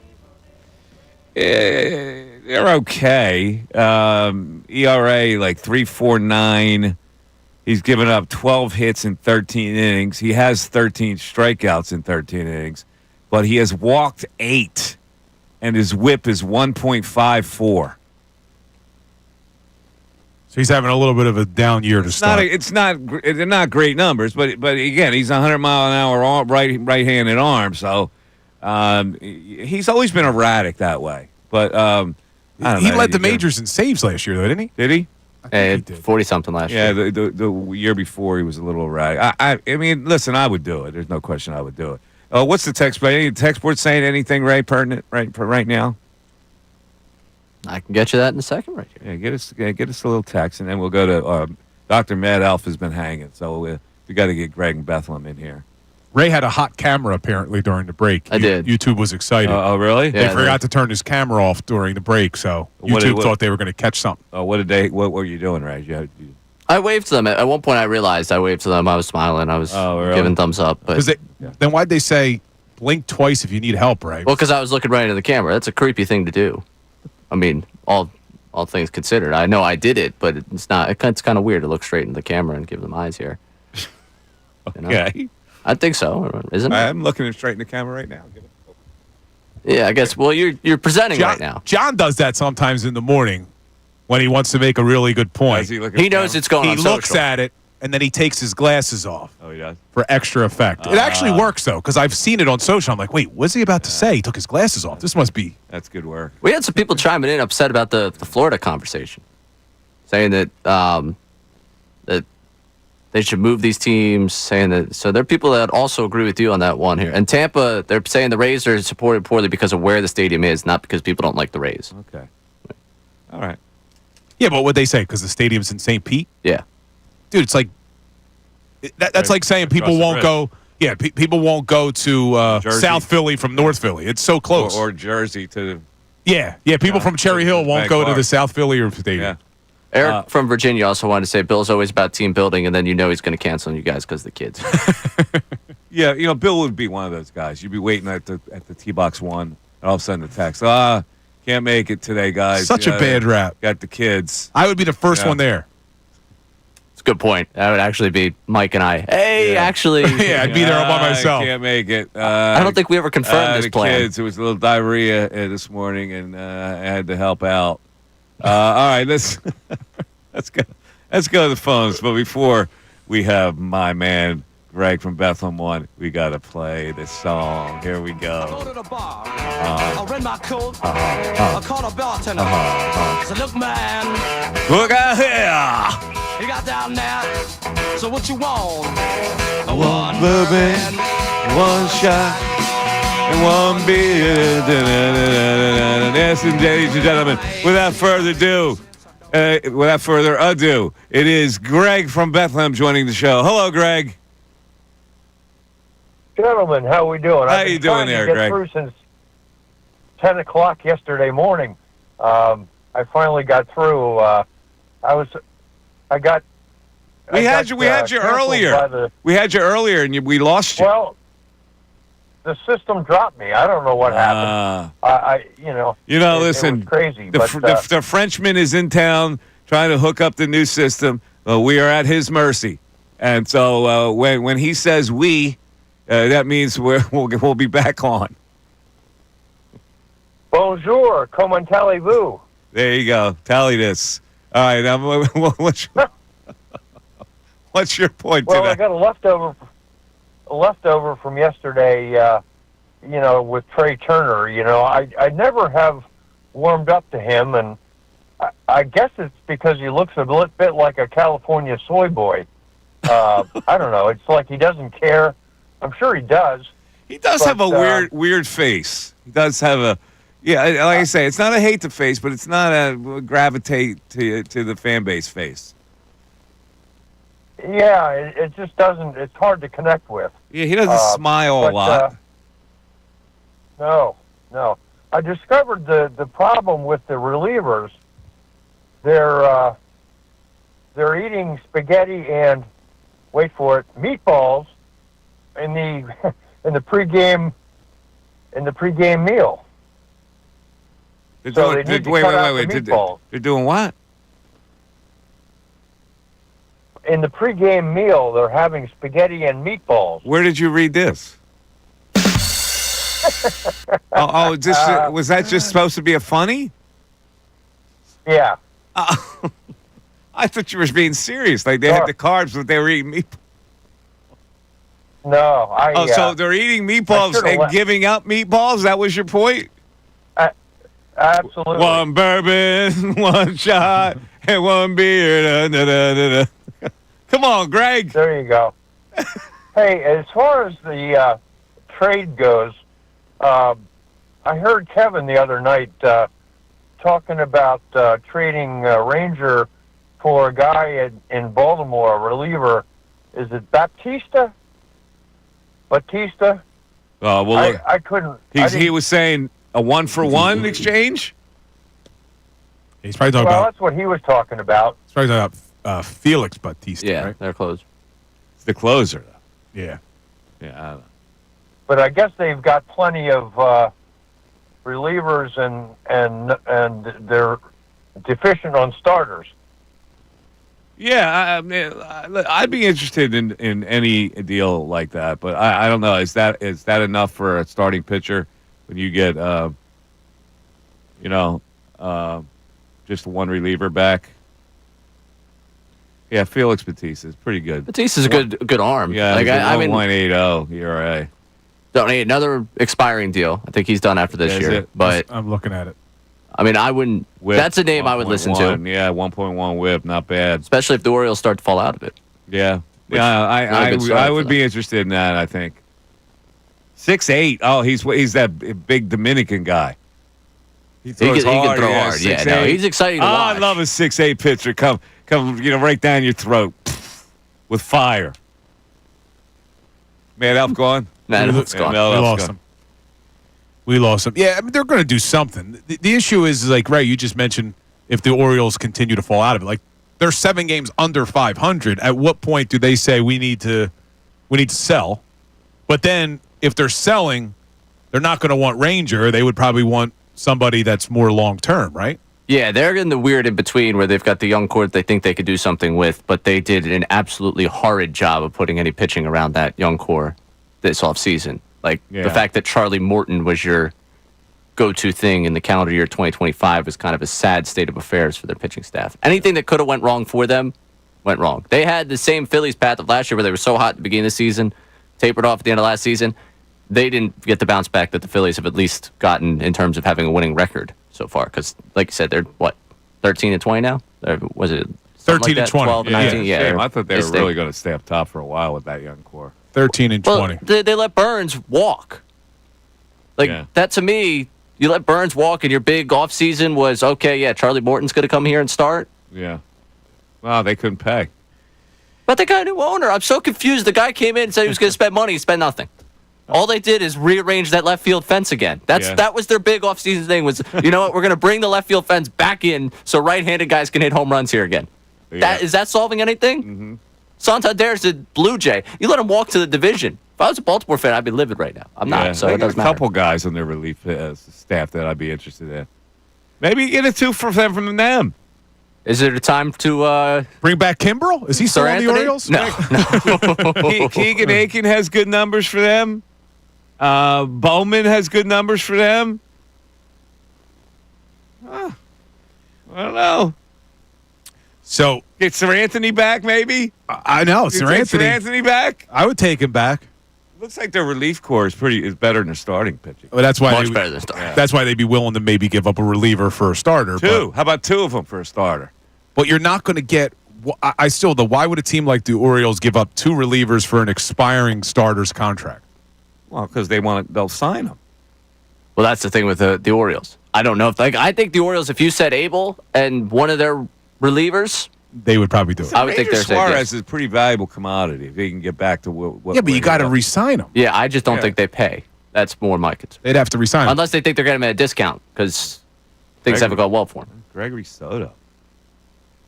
His ERA is high. Is it still in the 4s? I saw it earlier this week. 4s.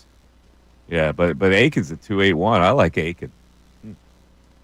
Now, they'll be a fun team to start pick apart. 18 strikeouts in 16 innings. I like that. 1.31 whip. I just think it's probably too early to get a team that's going to want to trade All right, you. we'll continue to talk about that. I There gotta was correct a trade you. about with What's that? Embiid, too, that Bill Simmons was talking about. Yeah, we got to talk about that on the other side. I have a question about Bryce Harper on the other side for you as well, something he did on his off day yesterday. Yeah, you got a problem with it. I don't know. That's what I want to ask you because you do both. And right. YouTube's mad at you. YouTube is mad at me? The walk-up song for Greg, Mad Elf. Yeah. What are you saying the lyrics are? One bourbon, one shot, and one beer. They want me to make sure I correct you. It's one scotch. They're very it's one upset that you're scotch, getting the one lyrics bourbon? wrong every day. Yeah, it's one one scotch? bourbon, one scotch, Oh, my one bad. beer. Oh, my bad. I didn't know it either, but they get very upset. Bill's not going to tell Mike he's getting it wrong. And one beer. You're right. That's my bad. 610-632-0975. Back after this. ESPN's Adam Schefter.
7-5 Fanatic with Bill and Ray today. Moving all over the map, talking about stuff, and we got another layer to add here. Bill, I'm sensing you're bringing this up because you think it might be a little bit of a problem. Is this a situation for you? No, it's not. Honestly, I know Off day for the Phillies. I know I've been critical yesterday. I've been critical of Bryce. They were in Florida. Were they in Florida? They were in Florida, so they got a day off yesterday before today against the Rays. Yeah. And Bryce Harper, who we know has been struggling a little bit this season, who admitted as such following the game the other night, he's an influencer now on TikTok. He does TikTok videos. So he posted a video yesterday to TikTok that said, "Cooking today? Nah, trying a new hobby." And he went golfing. That's a new hobby for him? That's what it says. So my question is, you play both baseball and golf, and we've talked about this off air where you say, listen, I'm not golfing this weekend because I got to swing the bat, and it's a different swing, and it can mess with your head a little bit. Smart decision for Bryce to golf on his day off. Is it going to mess him up at all, or do you think this will help him? Bryce is a premier Maserati type of player, so it's not going to mess him up. It messes a schlub like me up, but it would mess a guy like no. I think Bryce Harper playing golf actually is a good mental exercise for him on an off day. Otherwise, you're sitting around thinking about stuff. See, I'm actually with you on this. I don't think it's going to mess him up, but that was the first thought when I saw it was, is this going to mess up his swing a little bit at the plate when he's trying to golf? I mean, he don't have a very good swing. Oh, a good golf swing? Yeah. You've seen it? I'm looking at it because he posted it. He's an influencer now. Oh, so that's right. He's an influencer. So he edited the whole thing. Like it's him on the golf cart talking to you, and then it's him, and you're watching him go through the hole. Who's he playing with? Anybody? I don't see who he's playing with. I'm assuming. What does his swing look like? Does he top-handed, or does he? Like the wrist break at the ball? What's it look like? I'm looking at it right now. Does he push it or does he snap it? It looks like he doesn't have very good tempo. It's very fast. It's very fast. Yeah, I'll show you. Those guys swing 1,000 miles an hour because they want to hit it far. Yeah, so he's swinging very, very fast. Okay. But I do think that maybe the mental side of it, like I'll be shocked if in this ballpark, I said it earlier that I think Bohm gets his first home run in this series. I think Bryce is going to show up big. Here's the thing. He's not going to change his swing because he's a novice at golf. So he's going to swing probably flawed, and he's probably going to use a baseball swing to swing for golf. But even if he tries to change it and throws him out of whack, the difference between a baseball swing and a golf swing, he's got BP to correct it. So he's taking BP. Like he's probably maybe coming in, taking extra hitting, and then go through a regular session. Now, I don't feel this way. Let me preface it with that. I don't feel this way. But I do guarantee that there's a contingent of fans out there that are thinking, when you're hitting 200, you should be a batting practice, not on the golf course. What do I consistently say about hitting? It's mental. It's if you believe you can hit, you hit. So you sometimes need to get away from it and get a break from the stress of being in a slump. So you go out, you have a nice Florida day, you go out, you play a little golf. It's not stress-related. You're not going to tire yourself out. And then you come to the park, get some early hitting. I think it's probably good for him. The hat is an interesting choice, though. He goes with with a deer on the hat. Like I'll show you during the break. I don't think it's a hunting hat, sort of. It looks like it. What's he dressed like? Does he have a golf attire on, or has he got a sloppy shirt that's hanging out? Let me see. Is it tucked in? He looks like he looks like a non-tuck guy. He's an untuck. Yeah, I figured he was an untuck guy. It's a violation, Bryce. Come on, Good man. work, Bryce. It's an untuck, man. Come on now. Where is he? He's probably playing a nice course. I'm assuming. Is he saying where he's playing? I'd have to go and listen. Can't go to a good golf course and have that untuck. Did he put his location here? Oh, he's at Cabot Citrus Farms. Wait, or is Cabot Citrus Farms? Or is that an ad? No, yeah, Cabot Citrus Farms. Hold on a second. It's a golf course in Brooksville, Florida. Is this It's like it's a pub. Is this a public course? Bryce Harper's going to a public course? It's like it's a pub, man. Oh, come on, Bryce. Man of the people here, Bryce. Well, Appreciate you. if it's- Untuck, public course. If it's a pub, then whatever. Yeah, look, because I can make a reservation right now to golf there. Yeah, There we go, that's Bryce. that's shocking to me. Yeah. That he wouldn't have a connect. At a really good course down there. Yeah, well, You're saying he's it's all he's pandering. He is a man of the people. There he is, a man of the people. Bill, what do you think of that? Yeah. Let's hope he backs it up with a home run tonight. How much are the rates? What do you think they charge Bryce? How soon till he has a Fanatic golf cover for his driver? Oh, that's definitely, yeah. Florida Golf reimagined. The only reason why he wouldn't have a Fanatic golf cover for his driver is because there's not going to be a lot of fans there to see it. You know what I mean? Well, he's an influencer now. That's right. He'll post it on TikTok. And then they'll sell out of it. Now, there's 4 courses there, it looks like. There's 2 18-hole courses. There's a 10-hole course. And then there's an 11-hole par 3 course. All right. Joe Corcoran on our YouTube chat says that it's very nice. He was there over a Super Bowl weekend. It's a high-end resort. It's over $500 a round. What? Yep. He Never says mind. very high-end. And it's lighted. You can play night golf. Is it really? That's well, you can play the par 3 course. Oh, okay. You could do that down at the Cradle at Pinehurst. Did you do that when you were there? I want to see how much he's paying for this. Continue on with the show. I'm just The number of people that would be in danger if I played night golf. book now. I got it. Yeah, he says it's 500 a round. But looking at Bryce's numbers, 500 a round. I'm looking here. Like he's hitting 203 in his last 7. He's hitting 207 in his last 7. He's hitting 203 in his last 15. I think this is going to be good for him. I think him clearing his head a little bit, getting golfing, doing his social media influencing. He's $395. All right. I mean, it's expensive. $395 day rate. I'm out. You're out?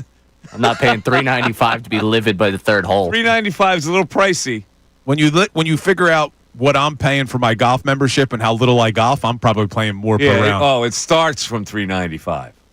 Yeah, so maybe. Well, this must be a pretty nice course. Maybe on a Tuesday he's dropping $395. That's the Carew course. The Squeeze course is only $125.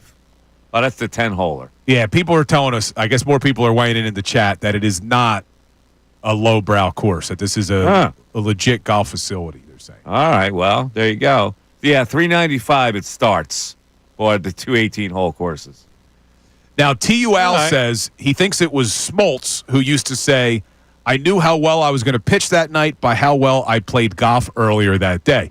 A little bit of a difference, though. Yeah, he doesn't have to hit. Exactly. Smoltz isn't swinging the bat. I mean, he was back then, but that wasn't why he was there. Yeah. All right, so this at $395 to $500, can you untuck the shirt, though?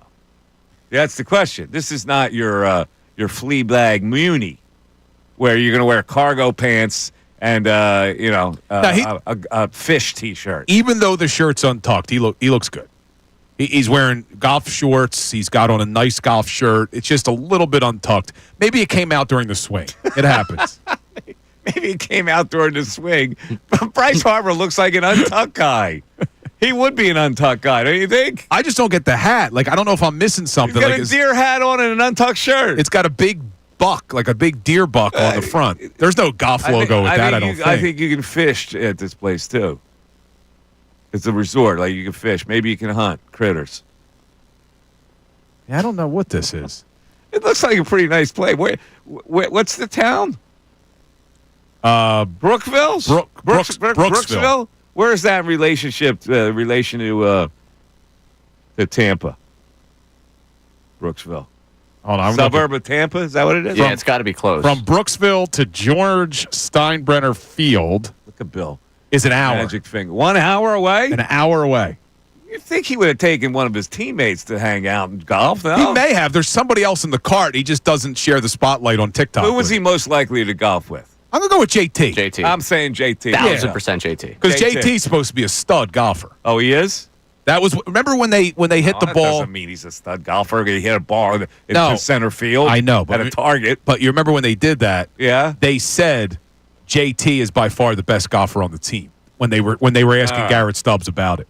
All right, let's get back to Stubbs. Definitely an untucked guy. We We agree on that? Yeah, he'll wear overalls. Terrell in Philly is on the line. Terrell, you're on 97.5 The Fanatic. Thanks for calling, buddy. How's everybody doing today? What's up, Terrell? How you doing? I'm all right. So, Adam Schefter said this morning that they're about to ban the tush push. Yes. In honor of what he said this morning, in the NBA playoffs going on, what rules in the NBA would you like to be changed? If, I would want the fouling, the marginal call with the fouling. A foul is a foul. Like, if you're going to foul somebody, you're going to foul somebody. You're either fouling or you're not. And I hate that we got screwed with that, with Embiid, with the Knicks a couple years ago. And I just wanted to know. Wait a minute. What foul are you talking about being banned? Marginal call. You know how Steph Curry, everybody's slapping Steph Curry's hand. Like, you're fouling somebody. They're talking about marginal calls in the league or whatever the other day. Yeah, I don't know what they're. Like to change What's a marginal call? I really don't know what you're talking about. Remember how a couple years ago they said Embiid had they called a marginal foul on Embiid, but they didn't call a foul, but it was a foul. It was like it was like a foul, but they didn't call it. It's like a marginal call. Yeah, I'm not picking up. Making marginal contact with you. Marginal contact's marginal, so that they don't make the call. They don't make the foul call. Yeah, I don't have a problem with that. Listen, you could not really in the NBA. You got to allow some contact. So marginal contact, you shouldn't be calling a foul. You'll stop the game every 3 seconds. I like the way they've let these playoffs be physical, and I like it. These guys are really hammering. Yeah, but I don't like the way they're hitting Steph Curry's. They're hitting Steph Curry's hands, and I don't like that. They're attacking. Listen, they got to try to stop him. I think his demeanor through it has been pretty professional about it. He knows they're coming to attack him. No, I don't have a problem with the way they're officiating the game right now. I'm sorry, I don't. I don't have a problem with the way they officiate it. I don't look at officials like they're influencing the game. I think most of these calls even out. I think they've got challenges to really reverse and study the calls that are iffy. And I think that they are in the playoffs. They have a mandate to let physical play go because people like it. Yeah, I don't mind letting the physical play as long as they're consistent. Like, I don't want to see you let some things go and you don't let other things go. NBA officials are pretty consistent, don't you think? Most of the time, but it's... I don't have a problem with the NBA officials. I think it's an impossible task, first of all. To be an NBA official, it's impossible. The way these guys, how big and fast these guys are, the collisions that they have, the contact on every possession, the holding, the grabbing, they got to look for that. It's impossible. You don't call traveling. It's tough, man. It's tough, Ray. Hold on, before we get out of here, we didn't get a full breakdown from Ray on this whole Kendrick Lamar thing. Like, what was the best performance of the night, Ray? If those who missed it, Ray, time of his life last night, Kendrick Lamar on the floor, in the pit. Kendrick Lamar sweat on him. He still hasn't showered. Yeah. He said, "Please stop. Why are you so weird? Could you just be normal for like 10 seconds? Ever in your life?" He saved all his money. You get a good seat, though. This is what I admire most about Ray. Like he'll cut corners with a Sixer ticket up in the rafters. When it came to Kendrick Lamar, he put it out. He may get evicted, but he may get evicted, but he got the concert. Broke the bank for this one. What was the performance of the night? I think listening to the entire crowd say A minor after the year that he's had was kind of incredible. Like, that place got absurdly loud for that. I wanted to see All the Stars with him and SZA, and SZA's vocals live are incredible. So seeing that song, that was like 7 years in the making because she missed the last time that he was on tour here. So I love that. And then Count Me Out's my favorite song of his. So to see him do that live, probably those are like the three big highlights. But 50 songs, jam packed, awesome night. It's a good time. Awesome, man.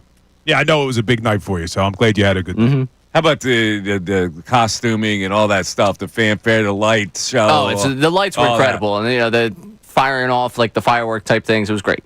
We got to get out of here. Thanks for listening, everybody. We'll talk to you tomorrow.